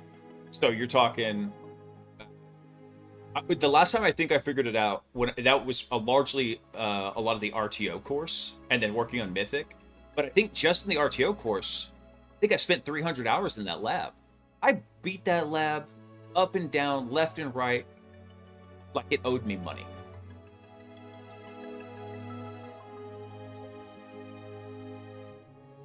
Let's see. All right, how am I going to handle this?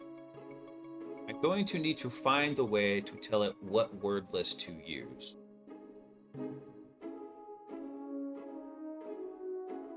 The simplest way here would be go get a directory listing of this.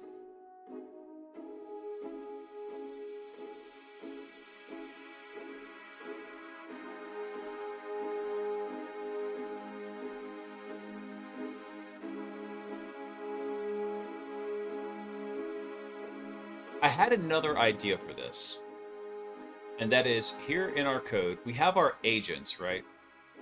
So these are our primary agents. Stinger, it being the supervisor, and then we've got the 4 phases of like exploiting.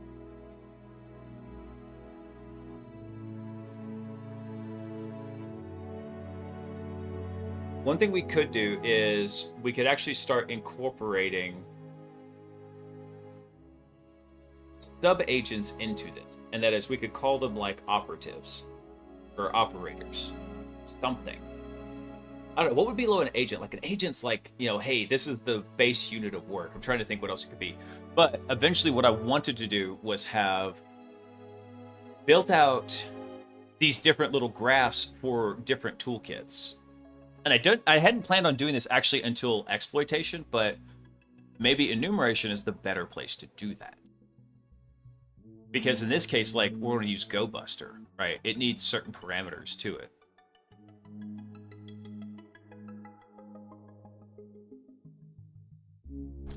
Maybe I can cheat here a little. Let me see.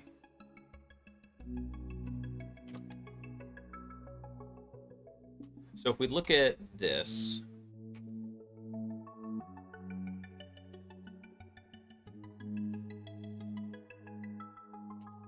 I wonder if we could use the examples here to say like, hey, this is the word list we want to use.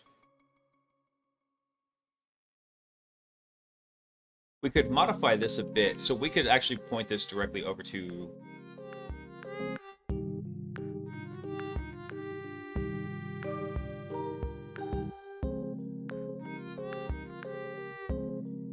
actually, I wonder if some nerd has beat me to this also.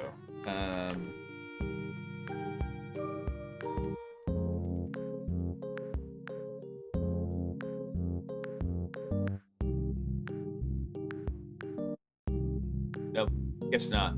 I was wondering if somebody had created like a word list for. This is funny that it gave me a brute force Python code here. That's kind of funny. I was wondering if somebody had made a module to like maybe incorporate sec lists over into it. I think that's probably asking a bit much, but one thing we could do is, because let me show you this. So if we come over to sec list, it's very hierarchically categorized. Yeah, whatever. But if we come over here to like discovery, in the discovery folder, there is web content. And then inside web content, we've got further like subdivisions and then a list of these on here. The raft ones are the ones I really like to use. I get a lot of success at these. So we have raft large extensions, this whole little suite of these in here. So what I'm thinking about doing is we could just load the list of word lists up from that directory using the script. It's less than ideal. I cannot think of a better solution though, because I've got to be able to I've got to be able to say, hey, I need the path to the word list in.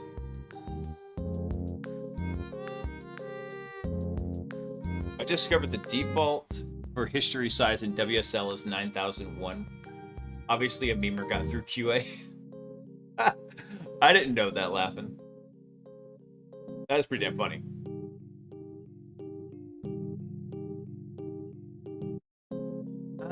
Let's see. What word list did I have in here? Back over here. I've got the raft small directories, which I think worked.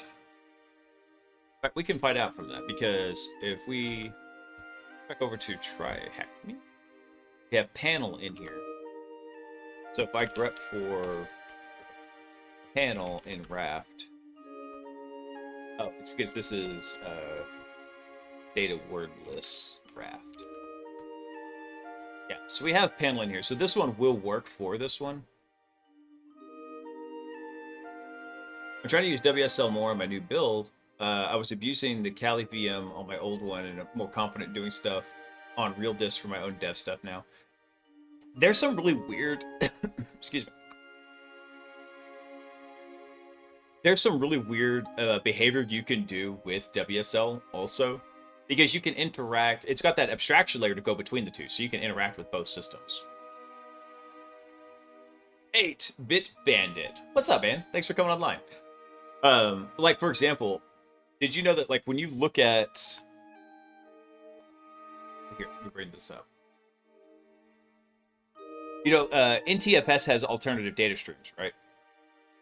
If you look at those in Kali, what you'll see, so let's say, like, if you just do an ls, what you'll see is you'll see, like, you know, file .exe.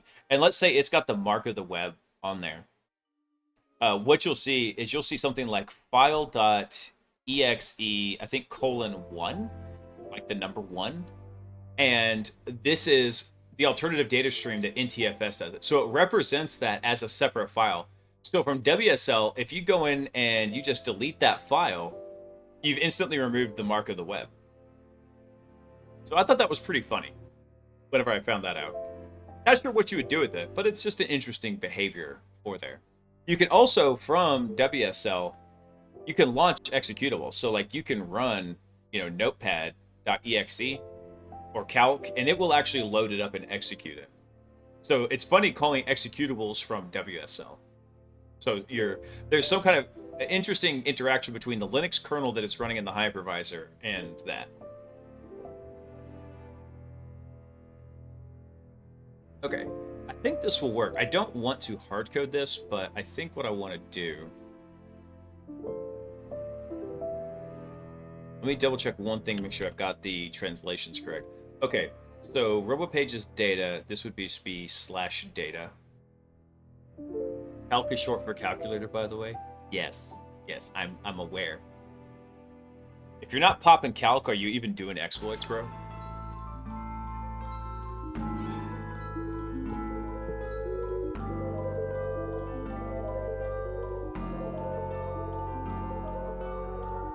I think what we'll have to do here, maybe over in utils, what we'll do is we'll get a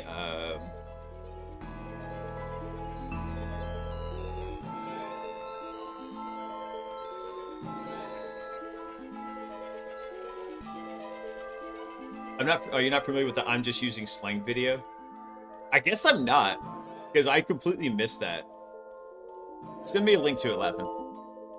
Because obviously I'm one of the lucky 10,000 that doesn't know common knowledge memes.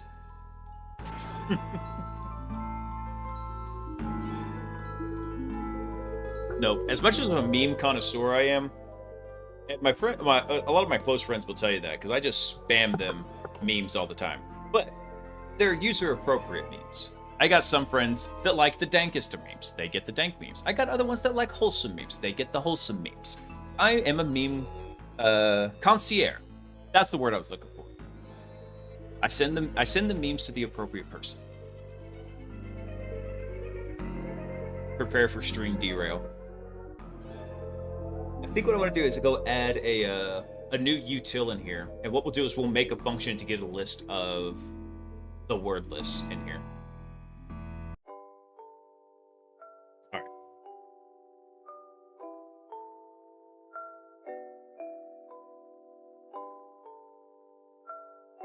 Okay.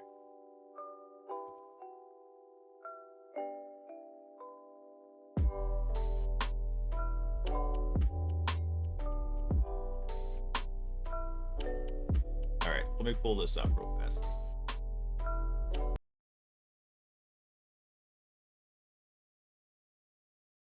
You guys couldn't do 5 times 1,000 without pulling out a calculator. 5,000. You had the calculator ready, didn't you? 1,000. It's 5,000. Yeah, but you had the calculator ready a bit. No, I don't. I did that in my head. Whenever you start using bigger numbers, that's when you have to pull a You calculator don't need out. a calculator for everything. So say 5 times 20,000. Everyone I know would need a calculator for that. 100,000. You have a calculator. How did I do it in 2 seconds then? You're not it takes at least 5 seconds to type with the calculator. You're not impressing my stream. Everyone knows you're using a calc. Calc is calculator for short, chat. So what? Okay, What? 5. So you're saying 5 times Just use the slang, bro. 50,000? Yeah, you would have to use a calculator. What do you guys not understand? 250,000. Bruh, I know you have a Chess. calc in your hand, bruh. It's not that hard. Yeah, it's not that hard when you're using a. It's really not that hard though, because I am doing that shit with my 6-year-old. Just using slang, bro. Jeez. I know he's trolling, but that's still funny as shit. That's alright. I don't mind a good derail.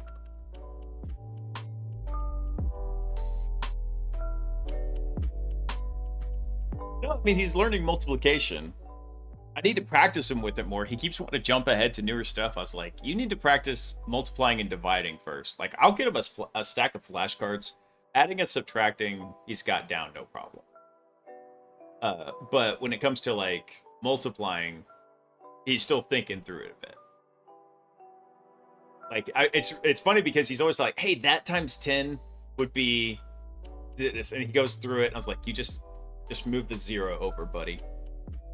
But for some reason, he doesn't ever want to just move the 0 over like you multiply by 10 or 100.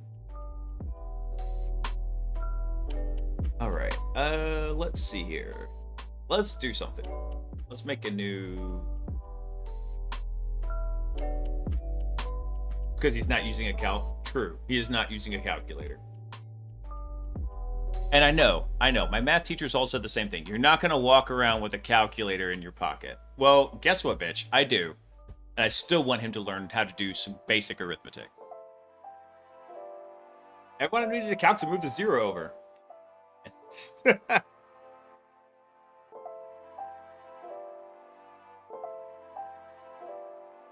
Let's see. Let's call this wordlist.py.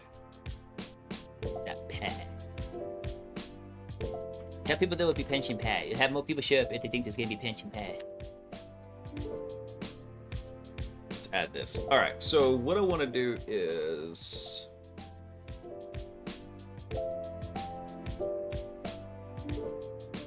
I want to add something in. So we're going to call this our word list base directory. And so for this one, I'm going to do robo pages data.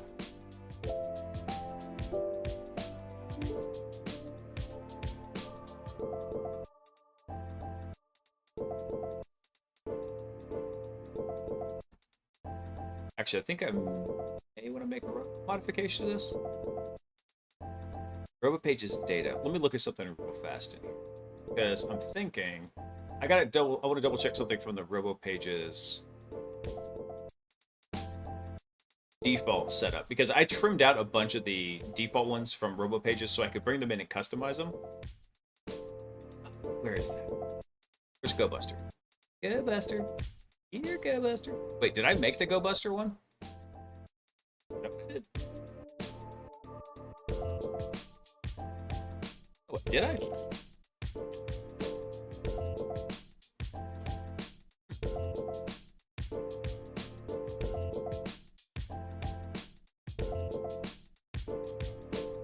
I guess so.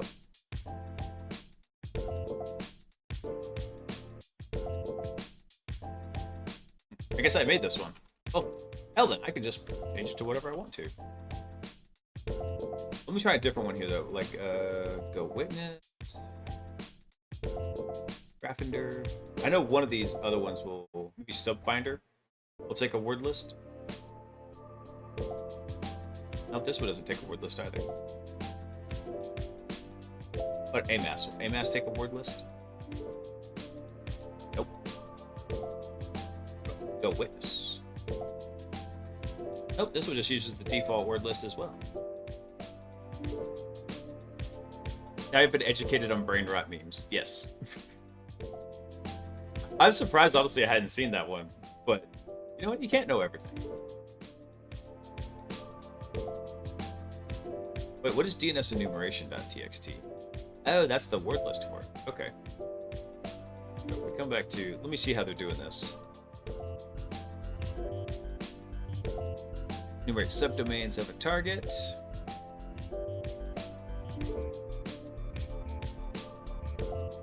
Ah, here we go. Yeah, so he's doing a volume here where the current working directory gets mounted to data. Okay. Which is fine, because I see what he's doing here. I don't want to do it this way. What I want to do is we're going to pass that in as part of the tool call.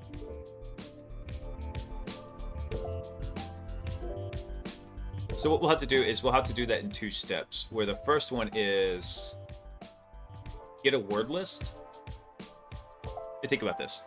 Because what we need is we want the agent to say, hey, by the way, here's the word list that you have, and then pick one.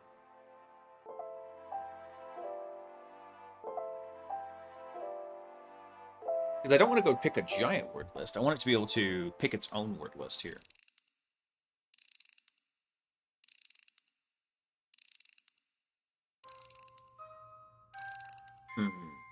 Let me think about this.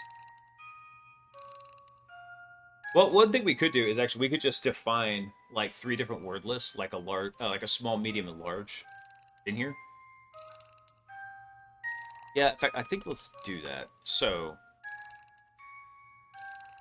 let me come back over here. So if we look at our word list, do I have copy in here? No, I don't. Okay, so what we'll do is we will copy. I think it's seclist? No, data, seclist, discovery, web content, craft, media, directories.txt. And what we'll do is we're going to copy that over to data word list. We'll copy that. And then we're going to do the same thing, but with large. So we'll have a small, medium, and large list. There we go.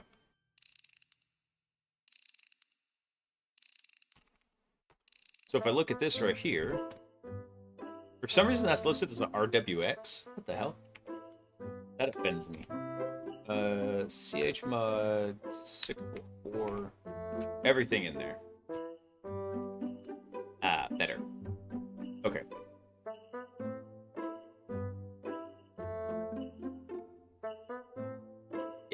so now let's hop back over here. So what we'll do is we'll say that although our kind of wordless base directory is in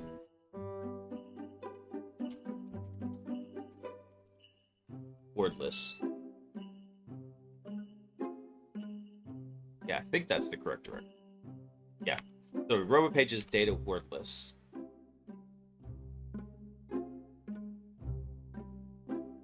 Yep, so we'll use that right there. I gotta hop into OPSEC mode 1 sec, guys, because I need to change this actually in the env file that has all of my API keys, and I don't want y'all to drain. I don't want y'all to drain my API token. Not that I don't trust y'all, it's just I don't want to have to put you in that position to question the trust. There we go. That's better. Okay. Show us the creds. How about no? So, actually, tell you what, hang on. So it's coming up on 10. We got about an hour left on the stream. I'm going to do another 3-minute ad break so we don't have to deal with ads for the rest of the stream. That'll get us through at the hour. I gotta go take care of something real quick and check on Sock, make sure she's doing okay, and then I'll be right back. So, grab some water, grab a stretch, get your muscles moving. Blood flow is important.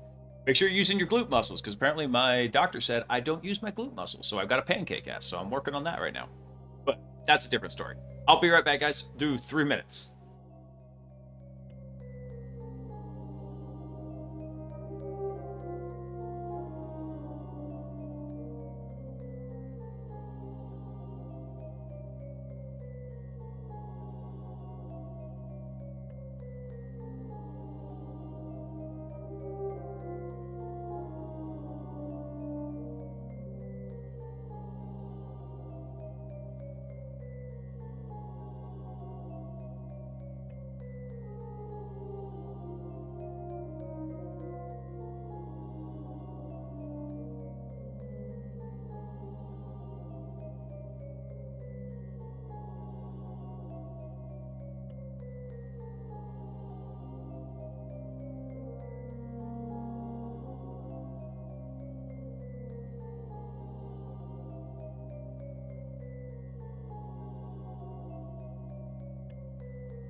Alright, I'm back. Also had to let Peaches out. Is the MITRE DB going offline tomorrow? Hell, I don't know. Government moves so slow. I mean, once funding gets cut, it might take them 6 months to take it offline. Look at something, actually. Just reminded me.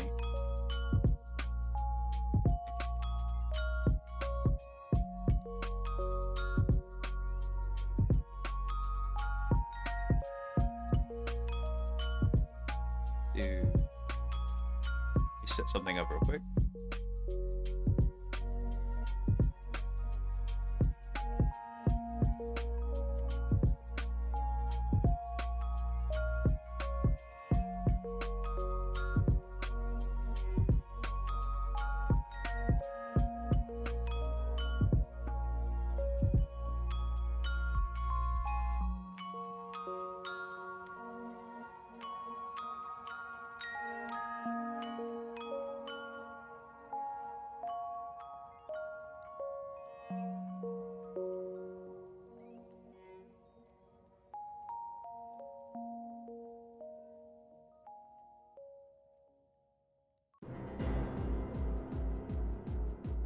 Let me check something.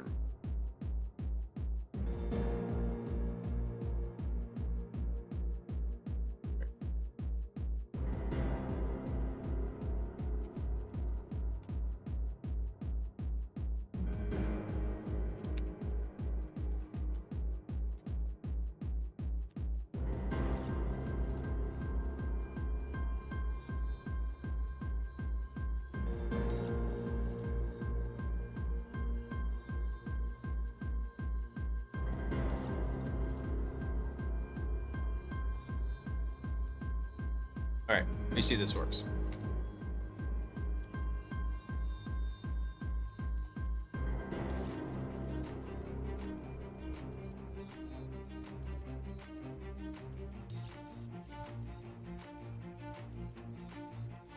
Hey, there we go.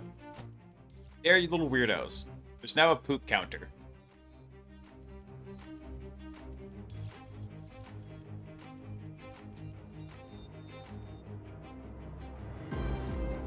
I need to focus.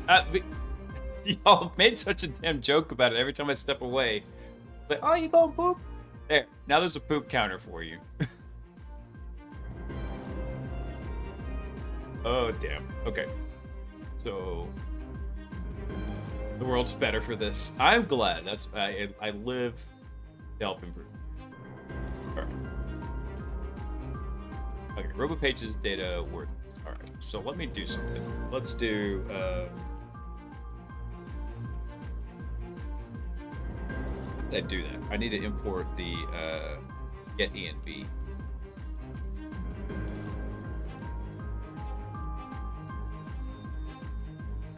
There we go. And it should be. There we go. Let's call this our.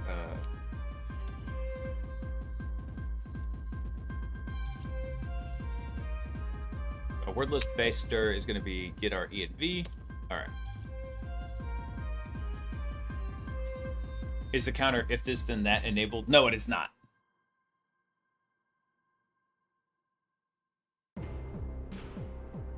This is the kind of archival effort we need in the void of the CVE NVD. Yeah. Now, the CVE database is really bloated, but I don't think that you need to, like, just 86 the database in here.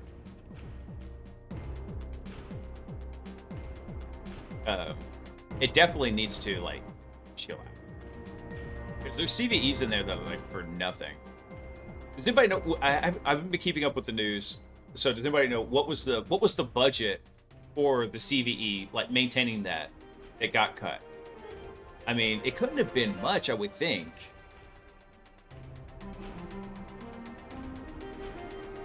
Even if it was like a couple $1 million, that's a really important resource for cybersecurity.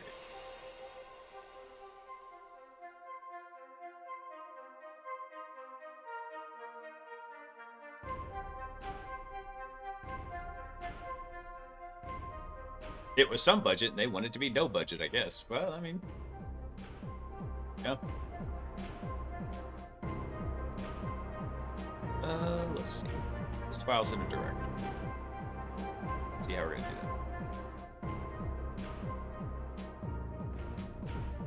that. Access deeper files. Use glob module to search by regular expression. Use pathload module to generate all path file names. Let's see. Let's just define a couple of these. Let's do.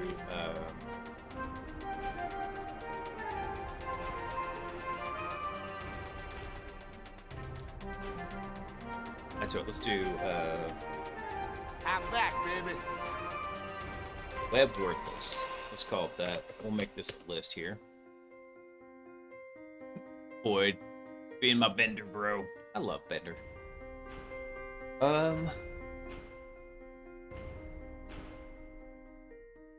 Let's see. This could be a list of string here. So what I want is.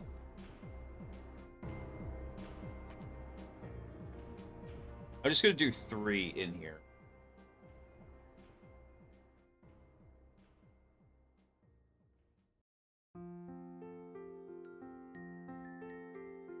Let me think about this. Actually, let's do this.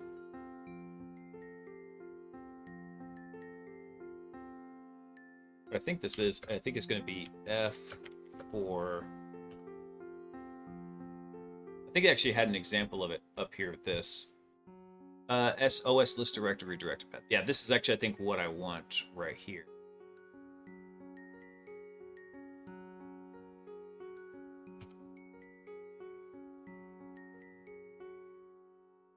I think that's what I want.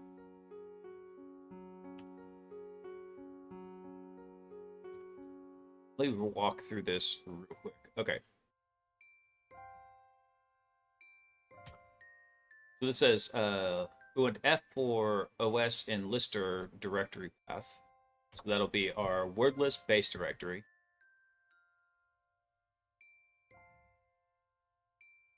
If it is a file, so let me look at the is file here. Oh, I gotta import.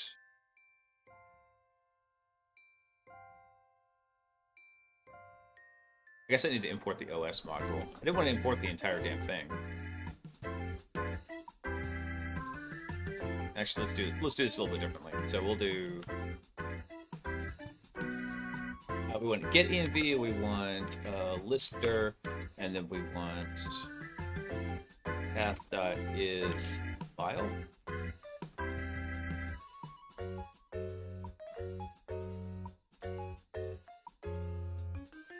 Yeah, we could do that. Actually, can we just import is file?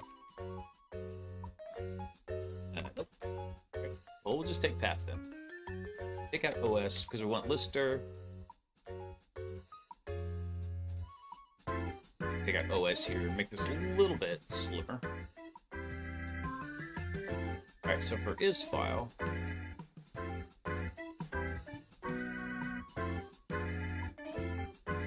Really, that's all there is to.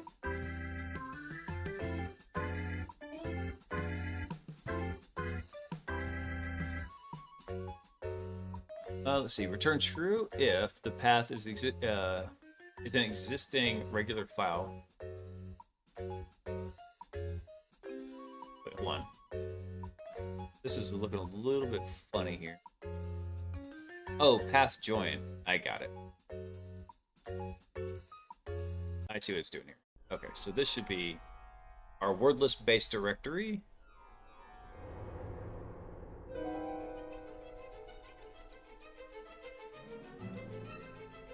So what I think we're gonna have to do is probably do like a 2-step in here, or to choose a word list from a list. Hey Carson, yeah man. So this is actually a very small submodule. Hang on one second. Let me pull up this diagram here. So what we're working on is an AI agent built in LangGraph that is going to try to play hacking capture the flags on Try Hack Me and Hack the Box. So this right here is the Stinger agent. So it's going to have multiple agents that can kind of pass data between each other. The Stinger agent here will start and kind of be the orchestrator. And then there's 4 other agents. There's 2 that are currently kind of working, which is the recon and enumeration agents here. And what they will do is the Stinger agent kind of creates a task list, passes it off to, and it assigns them to an agent. So for example, recon, go through, do an nmap scan, enumeration, do something like GoBuster and find hidden directories on a web server. And it will send all this data back, and then Stinger is going to just kind of orchestrate doing this. The end goal will be, Stinger will be, this program will be able to come through and basically play those CTFs and go from a very basic understanding of it, like, hey, here's the IP address, here's some tasks that we want you to do, and then complete the CTF and get root level access onto the box. Holy flashbang, Batman. Yeah, sorry about that. Guess what? Flashbang! I do think about it, but at the same time, I've got the bright ass studio lights here. Like, for example, I'm going to turn them off. So if I turn the lights off, right, it's obviously a lot lighter in here. I turn them on, bam. So I'm getting flashbang 24/7 as we're, well, 24/7 as we're doing all this in here. So, and here I'll show you this. So the first agent, like the enumeration and the recon, they follow a very similar workflow as we're going through here. Enumeration, actually, I think we do something a little bit different later, but it's fine for now. Thanks, guys. Yeah, so in case I forgot to mention it, Carson and Aspect, thanks for coming online, gentlemen. Welcome in. I just released an HTML checklist for Goad. I spent more time trying to force it to load in dark mode than actually writing the paths out. I know. I was so happy whenever they finally released... I think they finally added a dark mode to Bloodhound. I was very happy about that. So... but yeah, it's pretty cool. And once you actually see it run, like, for example... it will actually come through and you'll see it pass the data between all of these different... It gets kind of muddled like this. Let me... This agent in here is supposed to be... Couldn't load this schema for this assistant. You can still manually edit your input. I don't know why it's got this extra agent one in here. Oh, that bugs me now. Let me look at the studio config here. This is not a... By the way, this is not a tool I have written. This is a tool provided by the guys that write LangChain and LangSmith. Or LangGraph. The tool is called LangSmith. And this is the LangGraph Studio. And so I'm using it for debugging and visualization of it. Let me look at something real quick. So weird. I wonder why there's an agent one in here when I never defined an agent graph. That's kind of weird. Let's see. I don't need this one anymore, so we'll delete that file out. We have all of our different graphs defined in here. But... oh, there we go. There's a nice little visualization. Let me drag this over. I think it'll blow it up a bit. So what'll happen is it'll start... It should eventually take some user input. Right now, it's just got some hard-coded data. It goes through and creates a bunch of tasks and then hands those tasks over to Stinger.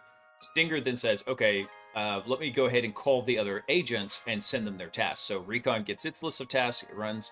Once Recon is done, it passes over to enumeration. It goes through this kind of loop where it's analyzing the task, making decisions on what tools to call, executing them, and then once it's completed all of its tasks, it hits a handoff routine that sends it back to Stinger. Eventually, Stinger will then go through and validate, did the task actually get completed to satisfaction with it? The end goal will eventually be, we can just pass it the very basic information about the CTF, like the description, the target IP address, some kind of like seed data, and let it go through and work on its own.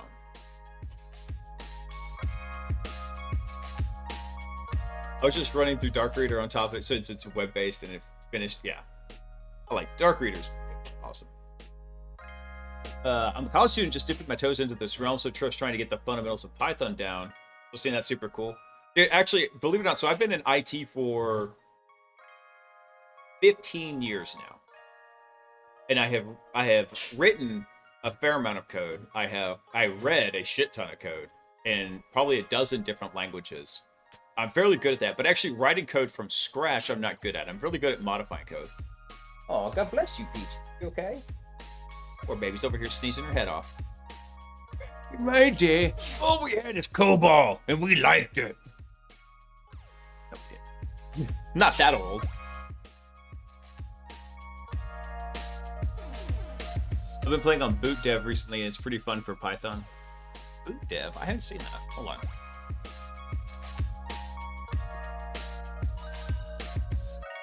Learn backend development the smart way. Ew. That's pretty cool. Write some code. Okay. Submit. Huzzah! Okay. Cool. I like these little gamified ones. I want to accept none of these. But I do like the gamification aspect to it. That's pretty fun. So what we're doing for this one right now is we're doing a super, super easy box on TryHackMe. Add 1 hour. Extend my lab time here. And so what we're doing is these questions are becoming the tasks that we're assigning to the agents, and we're letting them do their thing with it. So this is the enumeration and reconnaissance phase, and then once we get to the getting a shell part, what we're gonna have to do is then find a way to like submit a web shell to the server.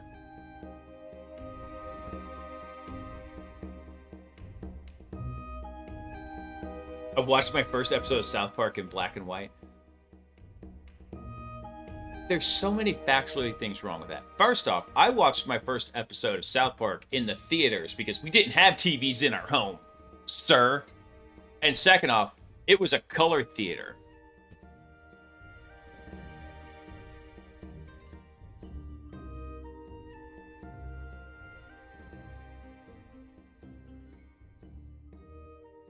I got my first IT internship this summer, so maybe I'll get to the level one day. Dude, it's a constant learning process, man. So, like I was saying earlier, I've been in IT for 15 years. I've been doing offensive security basically since the second grade, just hacking on computers, doing all sorts of weird shenanigans with them. But it wasn't really a large focus. It was more just like an interest. I actually kind of started making it a career around 2015. Yeah, so I've been in IT security for 10 years. And then I've been in offensive security for 7 years now.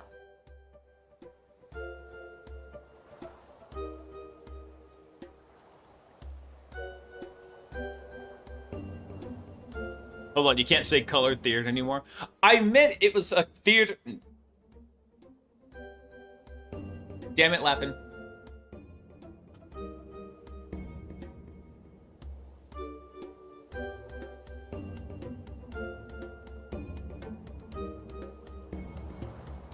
I don't even have a good response to that. That's not just gonna dig the hole deeper. That's it, we got him. You going to jail. Are you kidding? I already marked it in the timeline so I can go clip that out because I think that's funny as shit. Because that's totally not what I meant. Oh, damn. I forgot what I was doing now. Oh, I remember. We were building the word list generator. Hey, Devil's Voice. Thanks for coming online. Oh, damn. All right. Let me see here. All right, I'm gonna do one more little modification. Yeah, I'm gonna do something here. Let me see. What the hell happened that all... Oh, it's because I'm looking at the wrong directory. I was like, how did all these get marked at 777 again? It's because that's not the correct files. Let's do this. Let's make a web directory, and then I'm gonna move star into web. No, that is not right. I need to just cd over here. There we go. Let me make a web directory, and then what we'll do is I'm going to move everything into the web directory for now. Yeah, I know you can't move yourself. That's fine. And then what I'm going to do is I'm going to modify the GoBuster page on here. So let me come over to... I think it's over here. Yeah.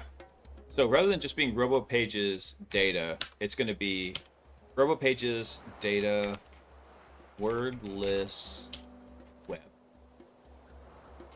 And that's going to be in /data.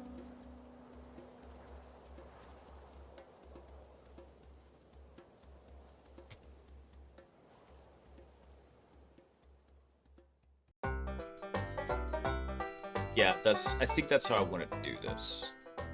No, I don't want to do it that way. The reason I did it this way is because it's always nice when you're sharing files between Docker, like your host and your Docker container, have basically like a data directory that you can move between the two. So what I want to do here is I'll just have to prepend this and make it nice and clean.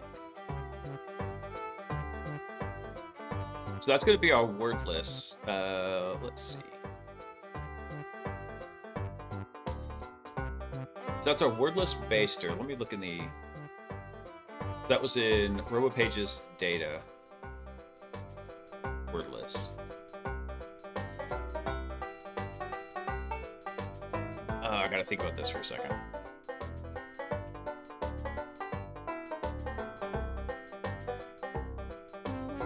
Mod 777 root directory. Let's not, Boyd. Good God. Let's see. Okay, so what I want to call this directory here, it's going to be /data wordless web. Okay.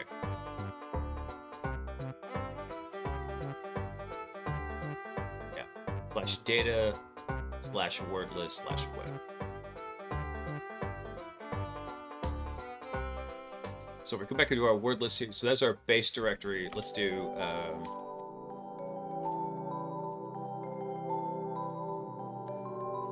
let's call this web wordless container path. We'll do it like this, and this is going to be /data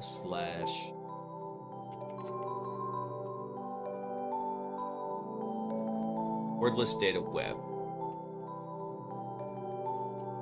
Let's set that up.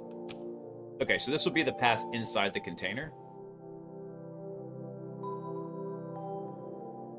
Bring this over. Okay. Let's see. So what we'll do is let's make a web wordless here.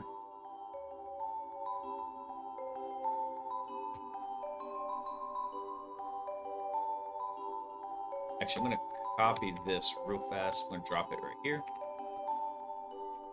Let's make a note here. This is for let's call this web enumeration wordless. And so this will be /RoboPages. Yep. All right, so move this up. Let's call this the host path here. There we go. All right, so that's our web wordless host path. And then what we want to do is we want to find all the ones in the host here. So we're going to check that. So the Python script's going to check the word list that we've got here on the host. Wait, hold on, that's totally not correct.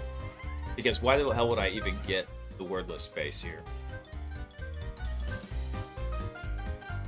What did we choose? We did RoboPages data word. Okay, so this will be a little bit different. So format string that, and this is going to be wordless baster /. There we go. Now we're talking.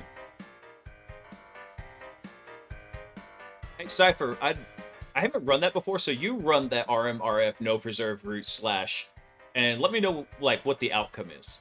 Report back. Yeah, and like Boyd said, make sure and output that to dev null for science. Controls. Let me see here. Okay, so our host path is going to be based off the environment variable. The container path is just going to be set. Yeah, laughing. That's the cheat code for God mode. So you run that, you instantly become root on the box. Yes, maximum silent science.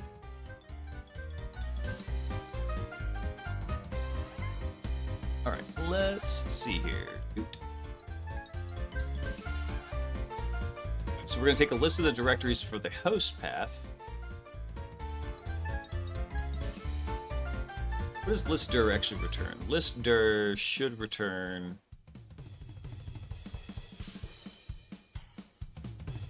like it gives the full path in it. And what we'll do is we will actually take the word list host path and we'll just do a find replace and we'll retain it. We'll do a regex, replace the host path with the container path in there.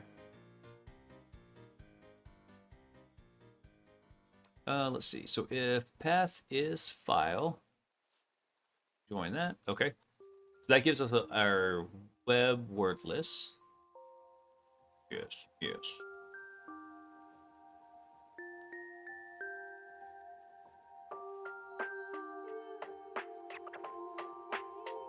I gotta think how to.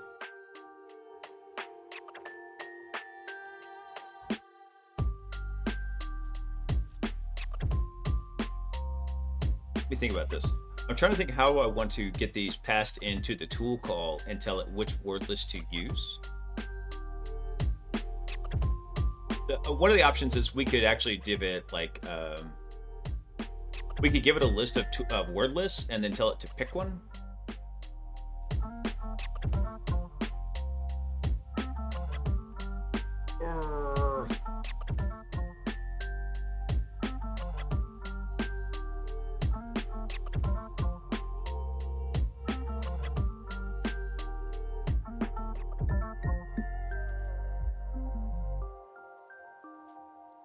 Think about this. I'm trying to think how to where's the proper place to inject this word list parameter into the call for GoBuster.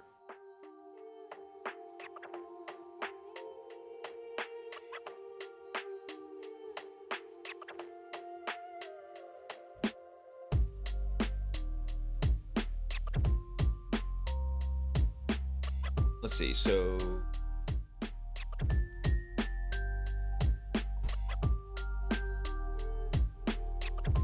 we have our list of word lists in here. That's great. It's going to make us a list.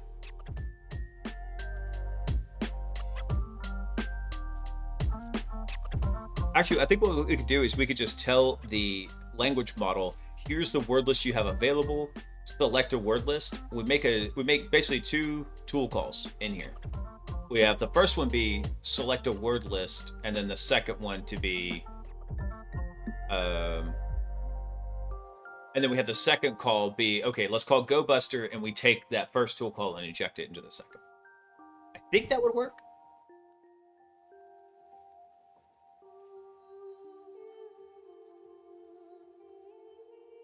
Hey, Oreo, what's up, man?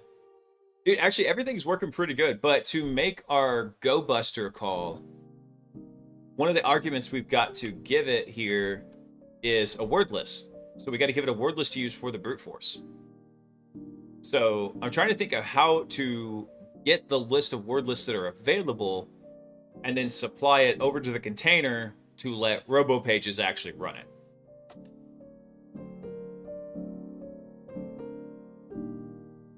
Let me think.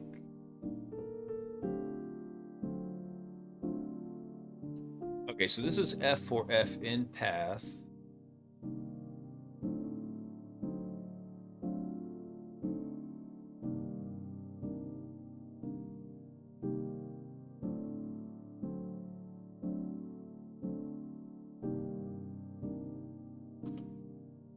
Can I do that? I think so. No.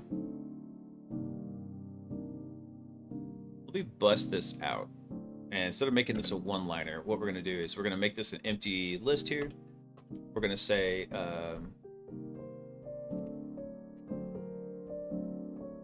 so for F in here,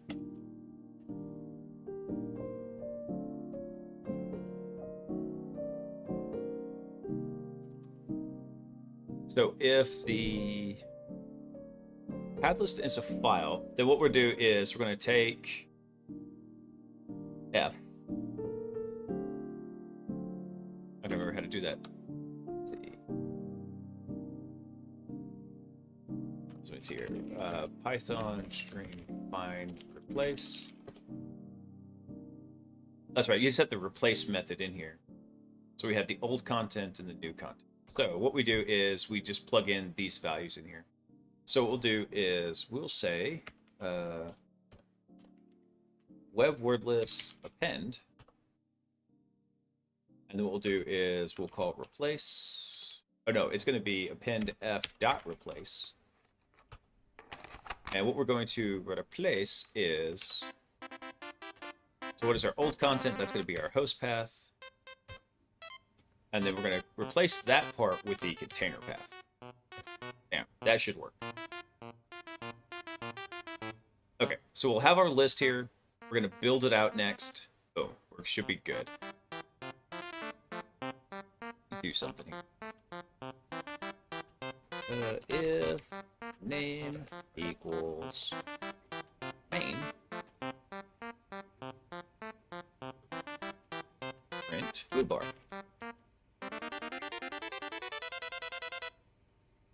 Actually, well, why am I making this difficult on myself? What we'll do is we'll just print the web word list.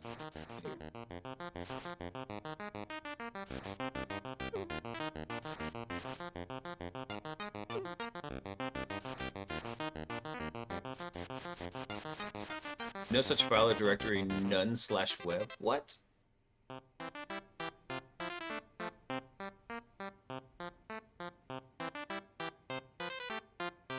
One sec. I gotta hop into OPSEC mode and go double check the env file.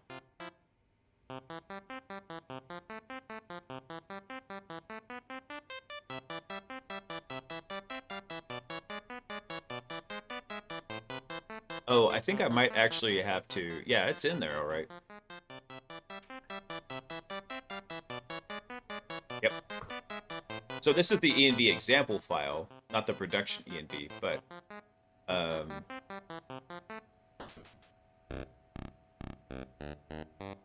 I think what I have to do here is, let's close out...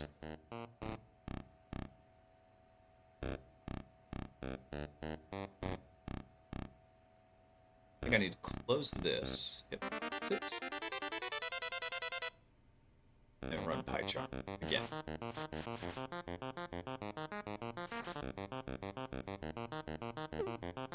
And now it should refresh the environment variables. Let me see.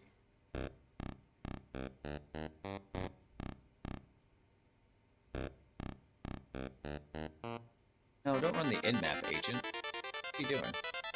Run the current file.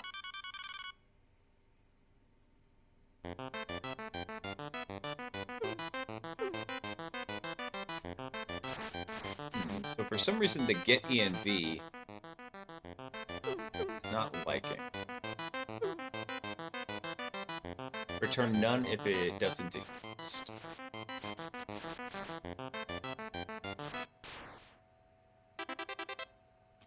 Alright, you know what I'm going to do here is... Let's pull up the env file. We'll just set a default parameter in here.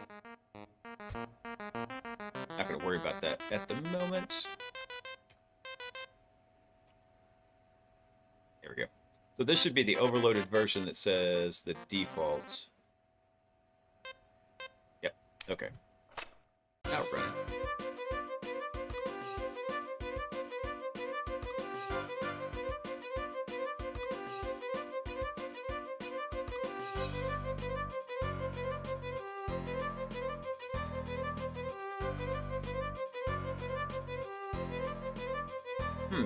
It's coming back blank. Let's do a tiny bit more debugging. Actually, you know what we can do?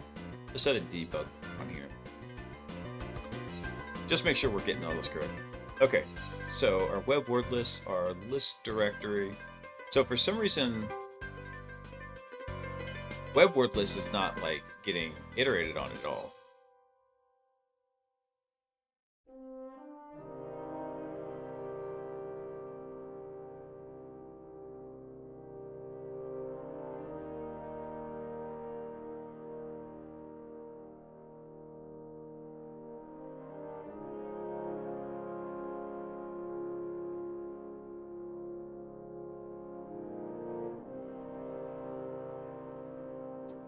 That's why. Okay, so it's checking if it's a file. It's joining the... that's why. This should have been the host path right here. And then if this works, actually, we don't even have to do the replace, because what we can do is we can append path.join, And what we can do is we can join that to F. We can join the container path to F in here.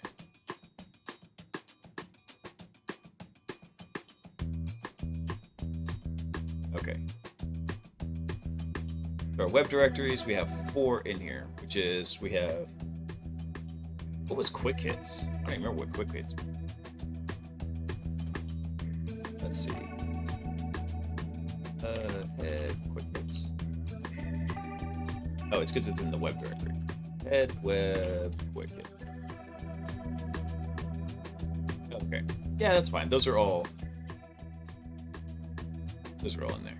Okay. So I was expecting 3, I got 4. It's fine. Okay. Well, cool. It did actually come back. So what we could do is we could take that list, we could send it over to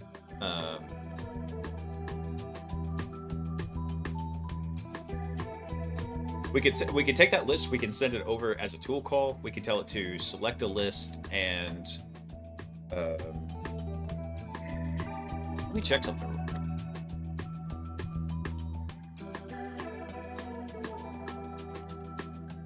LangGraph return multiple tool calls.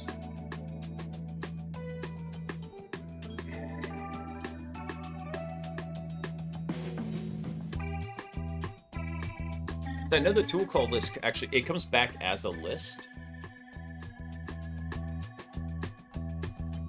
What I want is I want to try and have the I want to try and have it make 2 lists of calls to this.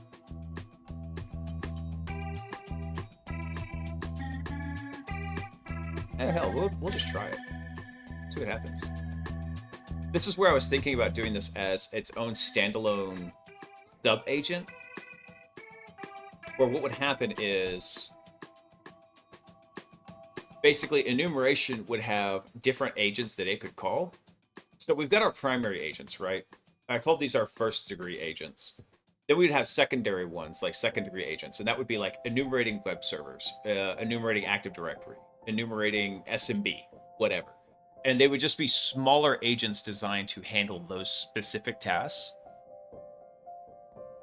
But I'm not quite sure if I want to do that just yet. As we move into the more complex CTF examples, yeah, I'll definitely want to do that.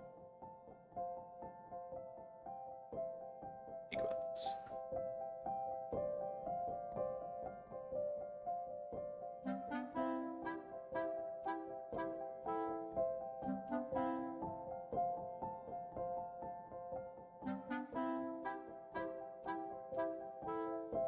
Well, one thing we could do is we could have it check. We know in this case it's going to probably use GoBuster.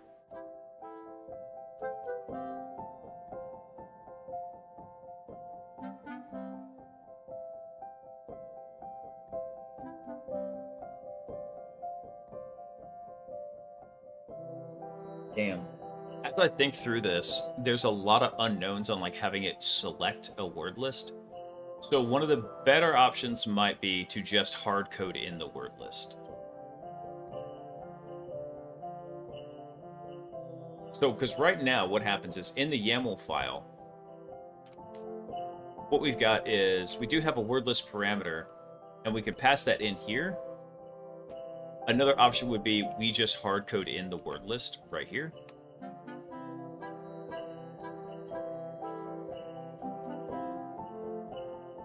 Yeah, I think that's the better option for now. So let's go ahead and let's do something here. Let's take out the word list option here.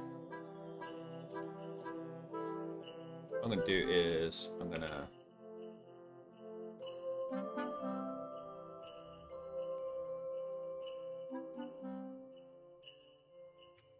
do it like this.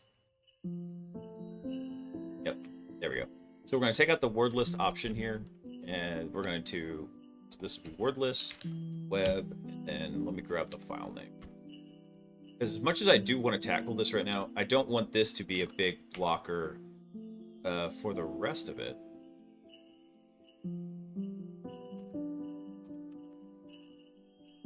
So what we'll do is we'll stick to medium now.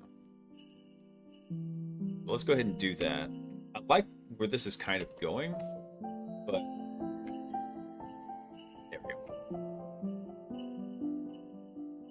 OMG laughing, what are these? And why are we blocking them?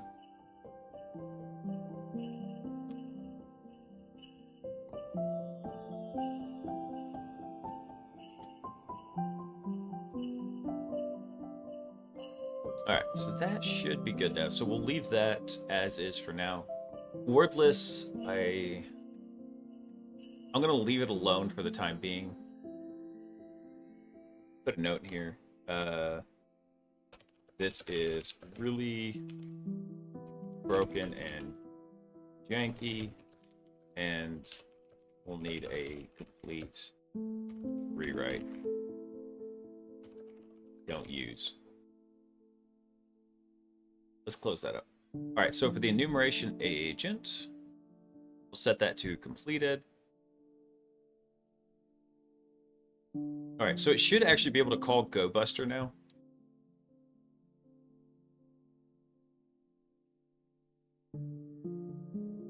I think I want to do, I know you guys are going to hate me for this. I want to do one more thing in here, and that is for the task. I think I want to add one more option in here, which is the tool. And that's going to be a string here.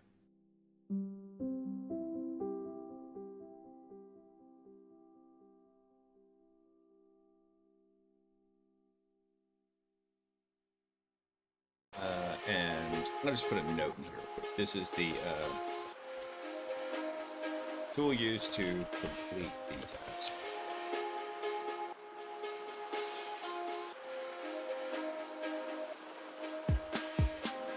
Eventually, the tasks are going to evolve also, and what will happen is the task that Stinger is generating for the various, hacking agents in here will be hierarchical, so we can have subtasks in there. So there will be like task 1A, 1B, 1C, so on and so forth. We'll cross that bridge. We'll, as one of my buddies loves to say, we'll burn that bridge when we get to it. For now, I do want to add that to it though, because I want to capture what the tool being used is. So I got to make an update to Recon real fast, and that is in our tool call here. We're going to get the content of the tool call. That's our tool output for our output format. I got to look at what was the tool message. I gotta look at the format of it.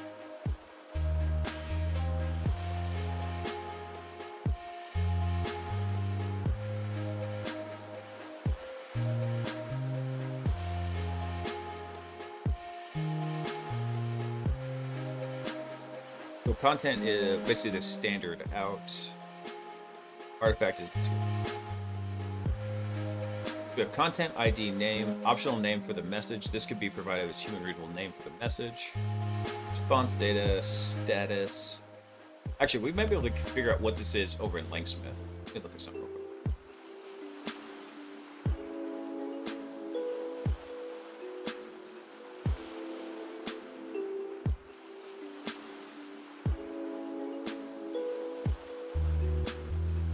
What do we get for this one?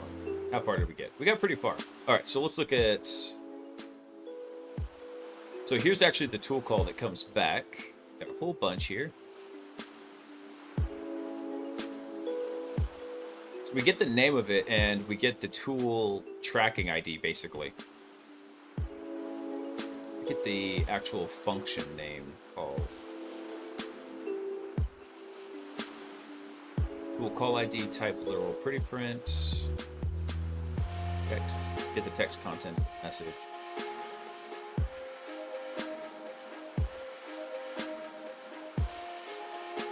Let's see. This is a message from passing the results. Oh, okay. This is actually not what I want. What I want is a tool call, not a tool message.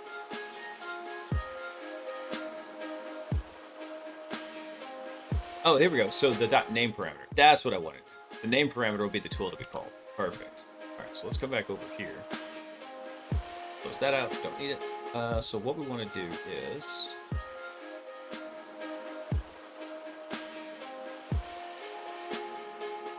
So for our output formatter, let's see, we're going to set the output. Let's copy and paste this. And what we'll do is we're going to set the tool value to be not the output.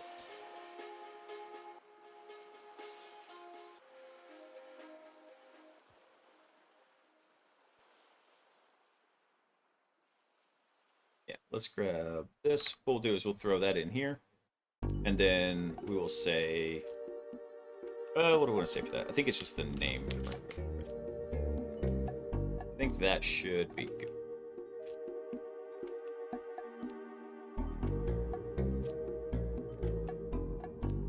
Okay. Perfect. Okay, so we have tool, which is string, the tool to be used. When we generated the task list, check one more thing. This should have been our call to create the task list. Output was an empty dictionary. Recon new. Okay, so it'll be interesting to see what tool kind of gets assigned there.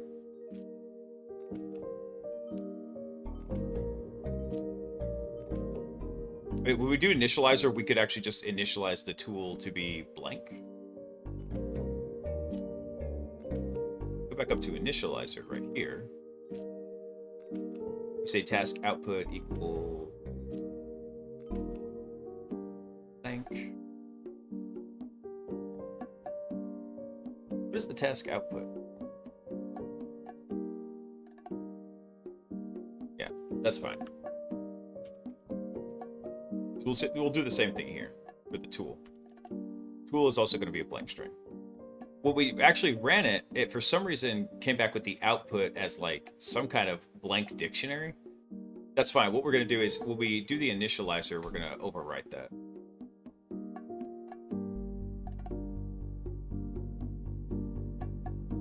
We could also, actually, I wonder if we could do that. Here in,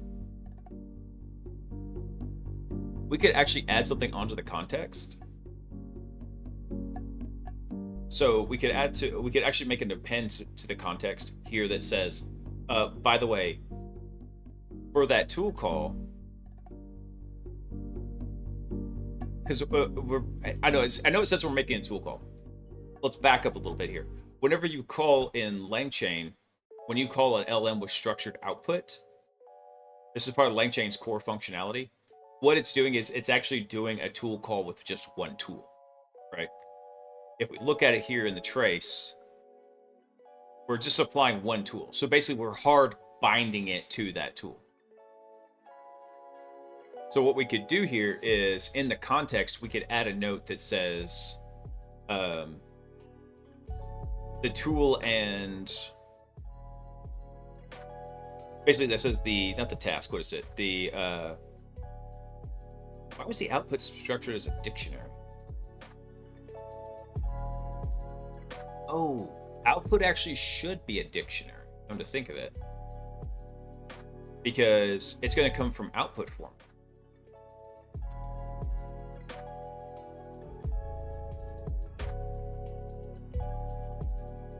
Actually, I want to try something. I'm going to leave these out. I want to see if it hallucinates like a tool call or anything. But I think what we'll do is let's add something onto this. So it's going to be the stinker context plus what we're going to do is say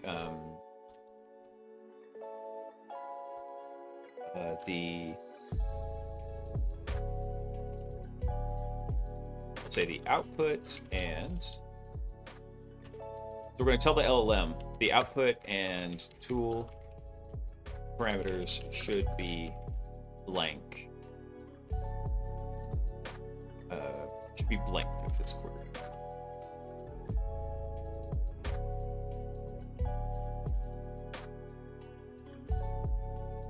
There we go. And so what this should hopefully do is make sure that those stay blank and we don't actually have to monkey patch them in and get them cleaned up. So we'll leave that out. All right, let me think if there's anything else in here. I'm sure I'm forgetting something, but let's go ahead and run it. We'll see where it busts up.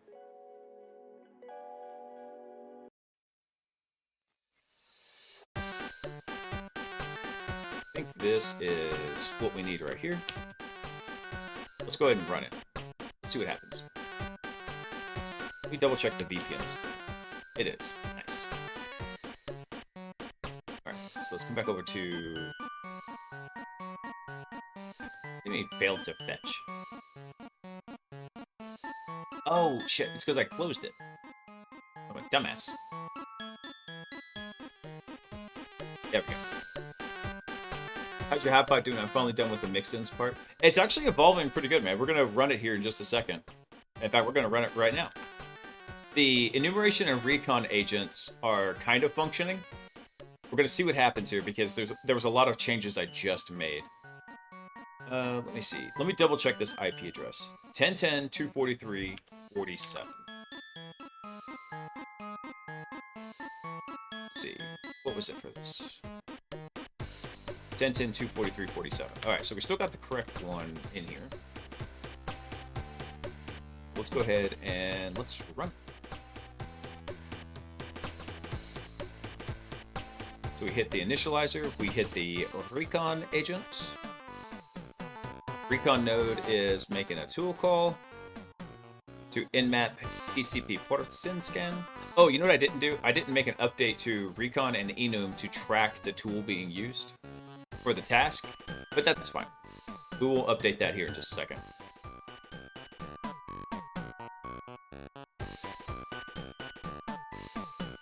Alright, so now we're hitting the enum agent.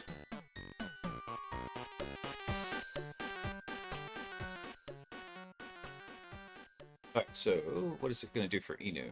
It's going to do a service enumeration against it. That's fine. That's going to take it a second because it's going to run a lot of additional data. What is the task we sent it to do, though?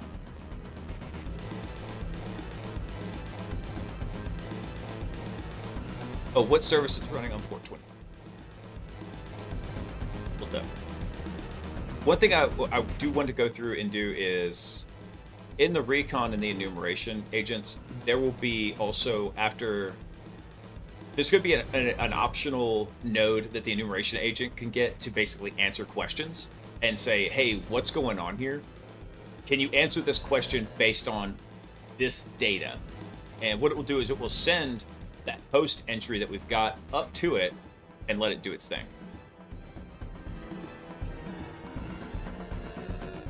All right, we got to just chill out for a second because for some reason that service enumeration scan here takes it a second.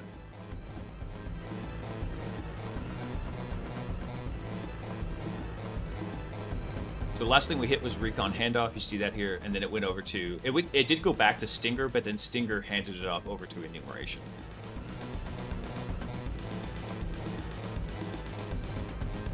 On in-map scan. What I'm watching here, let me hide the camera real quick. I'm watching this section down here, and I'm just waiting for the tool node to return the standard output from the in-map scan.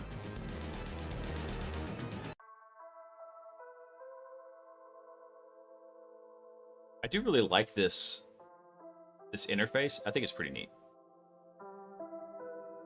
Come on, buddy. You can do it.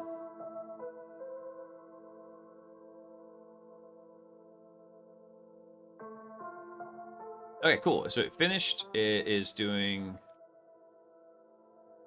a collection there.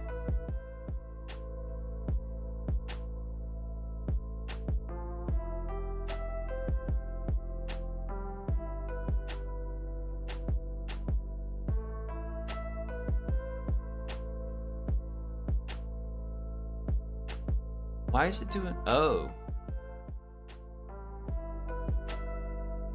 I think we're going to get an error. Yep. We got an error message. And I think the error here was because...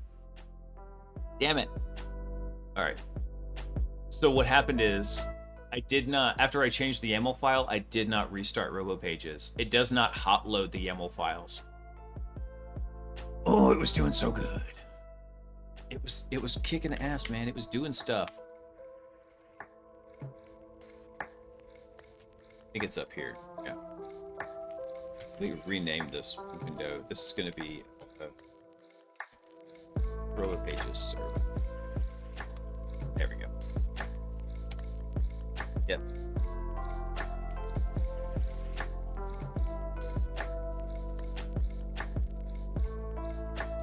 so we got it reloaded here. I think I might be able to...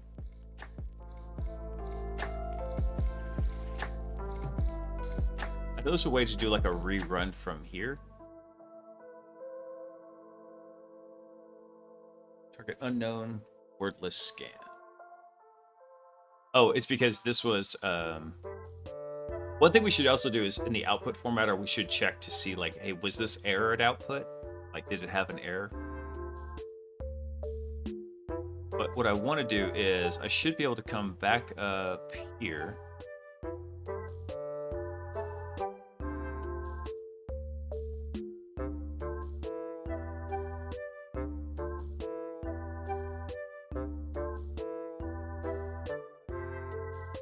Let me see something.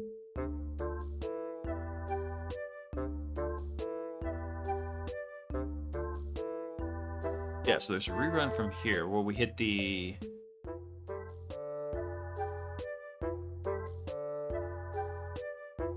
Wait, we hit the enumeration handoff? We shouldn't have hit enumeration handoff.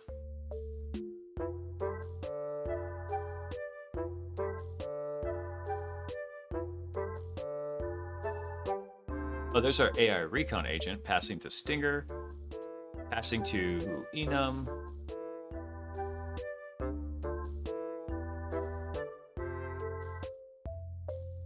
Let's see here. So I need to perform a directory brute force on the target machine to find hidden. Okay.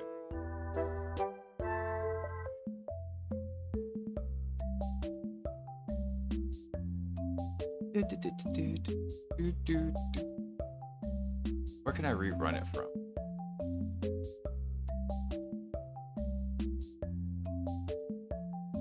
Damn it, I guess I have to just rerun it.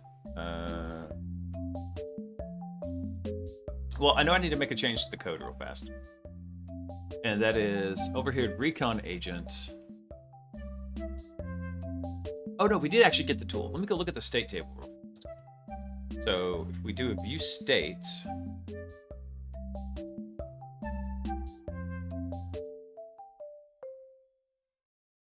Sorry, let me go open this up real fast.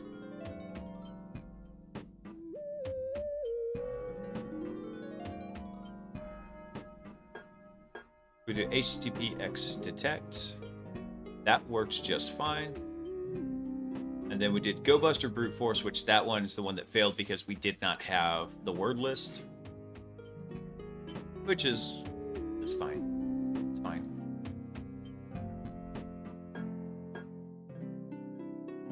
Alright, so here's our current task is 3, our host. Let's see, our tasks. Alright, cool. Oh, this was our in-map output format. That is not what we... I mean, that is kind of what we wanted, but no, we wanted the actual name of the function called... So let me come back over here. This is not the correct spot for this.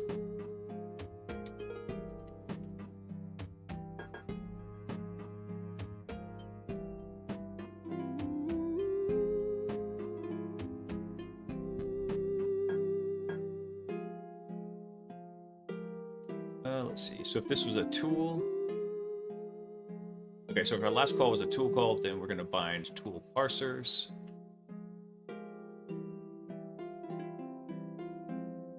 And then we prompt for the tool output.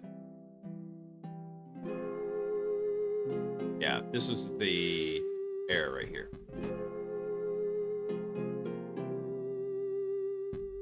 Let's see, this will be our current task, and then our tool, and this is not going to be response, this is going to be... What is this going to be?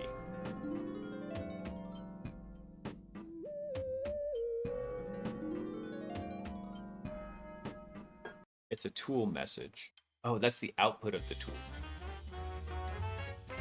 So no, we actually don't want this in output formatter. Where we want this is in the recon agent.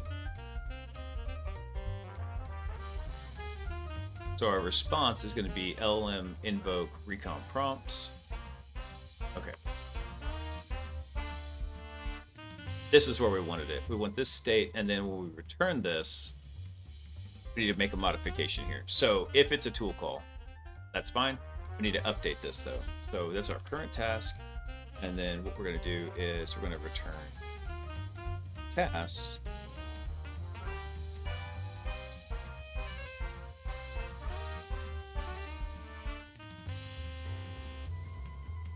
Oh, actually, we don't have our current task in here. Oh yeah, we do. State current task. Perfect. So that's our index value. We have the state table in here. I think we get the. Oh.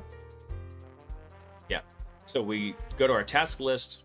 We get the index value of the current task, which is in the current task right here. And then we set the tool value to that, to the name of it. Okay. So when we return this, we're going to return tasks, and what we'll do is we'll just return state tasks to this. There we go. Oh wait, I already had that in here? Oh, badass. Yay me.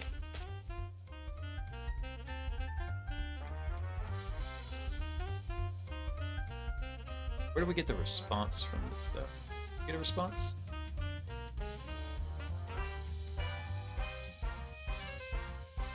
Oh yeah, it's right here. Duh. All right, perfect.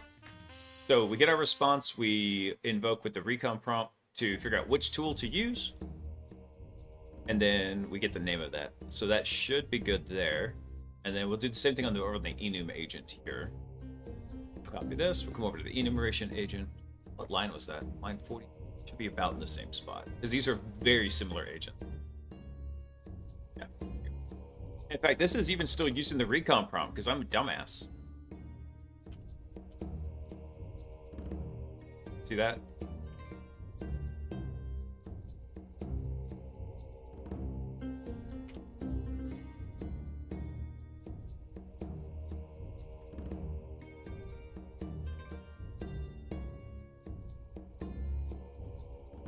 Because I basically, the enumeration agent was almost a copy and paste of the recon agent with some modifications. They're very similar.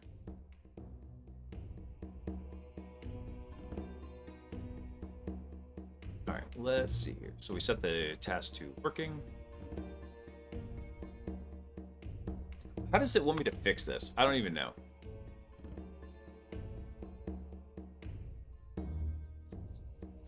Would that fix it?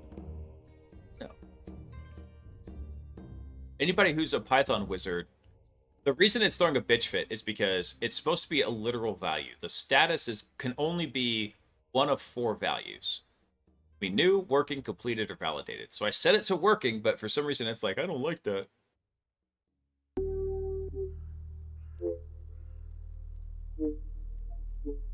Got string instead.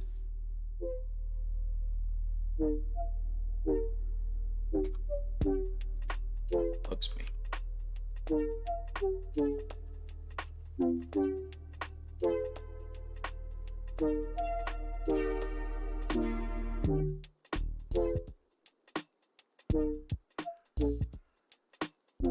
So word should be any string, so unless it's a good thing to use. MyPy complains because it cannot guess what it will call the appropriate argument. So we have a literal of either hello there or hello world.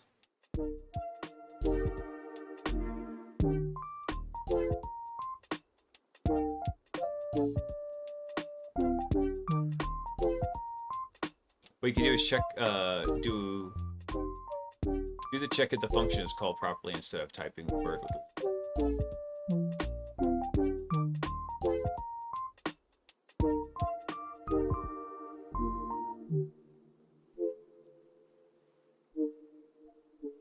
want to do it this way. I just want to know how to actually tell it.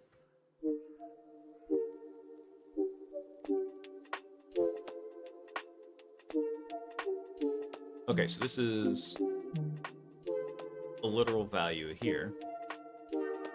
So it can be literally anything. However, literal must be parameterized with at least one type. So types like literal or literal are illegal.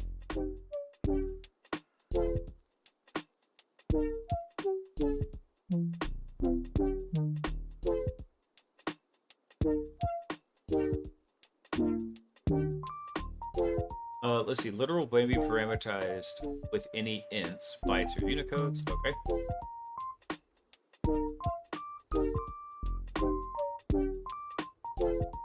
Expected typing. I don't get why it's doing that. Oh, screw it. I'm not going to worry about it this moment. Alright, so we're tracking. Oh, we got that. Alright, let me try running this one more time because I want to see if this will actually... Screw trying to debug that part.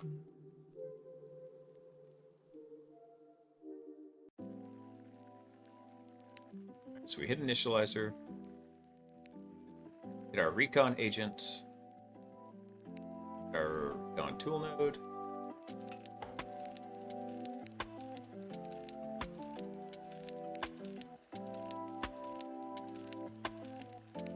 The tool is empty string. It's fine.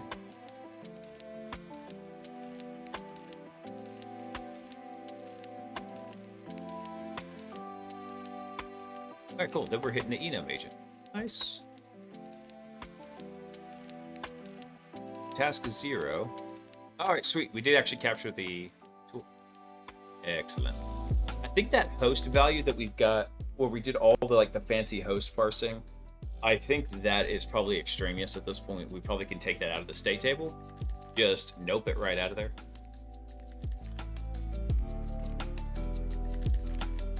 Alright, so what are we doing? We're doing in-map service enumeration, which takes for freaking ever for some reason. Yeah, I think on Saturday night stream, what we'll do is I'll come in here and we're actually going to add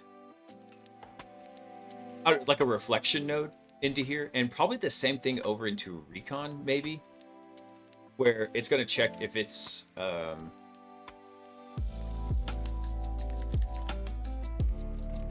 like if it's a task, or if it's an action that it needs to perform, or if it's a question it needs to answer. If it's a question it needs to answer, let me think about how I want to do that.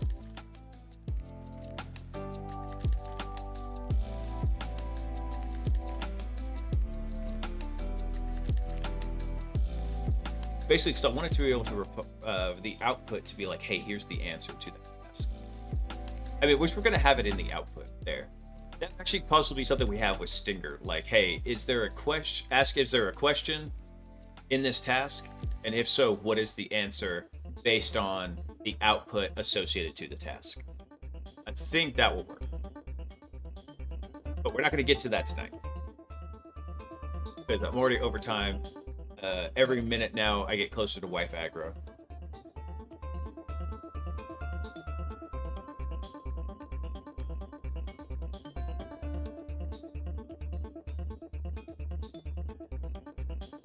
No, it was working.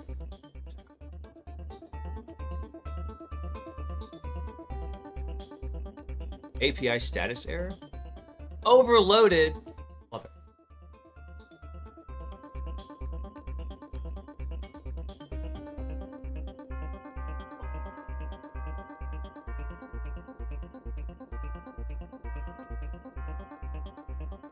That freaking sucks.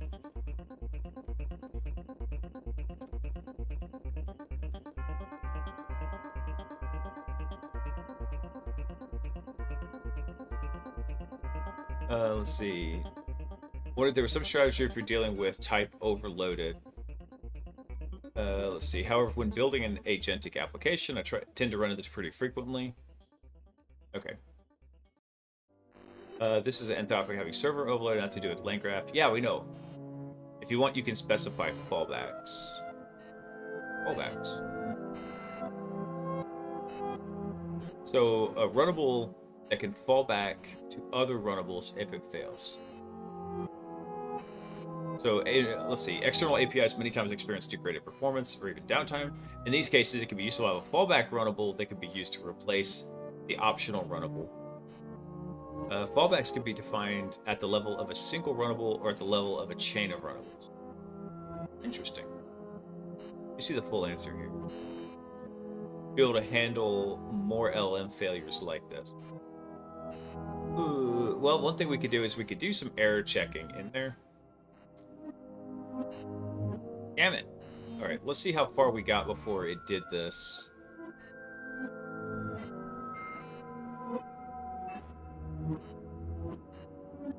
Oh, gosh, that's brutal. Let me go commit the code that I've made so far. Let's see, I want to admit that. What changed in the poetry lock?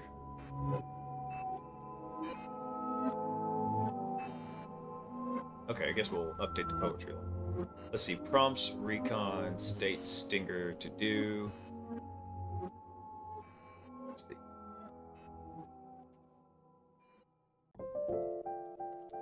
Nightly commit of egregious crimes against logic and coding.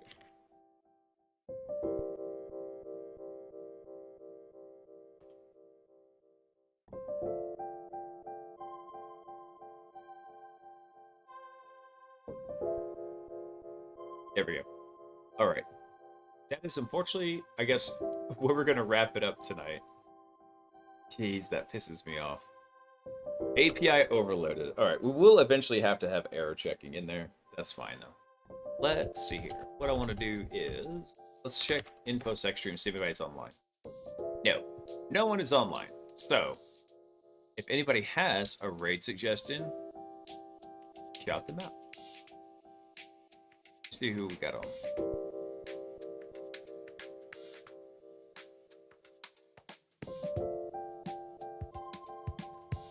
Let's see.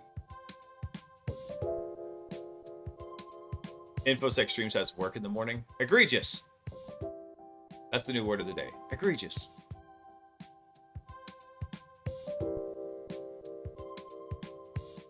What is this person working on? OS dev silliness? They're doing OS stuff?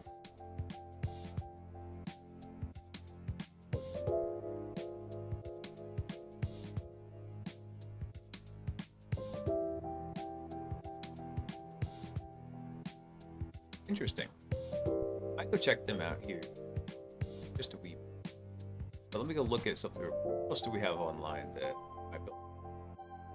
I think Nerduino might be on, and he is always good for. He's a super guy.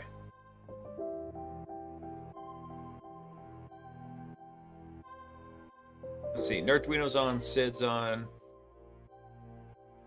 Bash is on, working on her deal. Raytheon's on, doing PC matchmaker turns. Actually, yeah, we're gonna give Raytheon a raid out. He's a smart guy. Alright, that is all I got for tonight, guys. Unfortunately, I want to stay up late. I would have worked some more, but I am actually trying to fix my sleep schedule. Wife will stay up a little too late. So, thanks for coming to hang out. We'll work on fixing a couple of these issues and adding some functionality on Saturday. Yeah, he's fun. It's fun to talk to also because he's very interactive with the chat, so I like him. Especially if you're looking for PC parts. Super great guy. When you get in there, do me a favor, drop the Cookie Monster emojis. Those ones. I love those. So, but that's all I got for tonight, guys. Remember, the week's not over yet. Keep kicking ass, because I know all of you are. You're great folks. I want y'all to continue off it, crush it, make the week submit. When life gives you lemons, burn life's house down with the lemon. Get your scientists to make exploding lemons, and take care of it. But that's all I got for you tonight, guys. I want y'all to remember one thing, and that is, I love ya. Peace.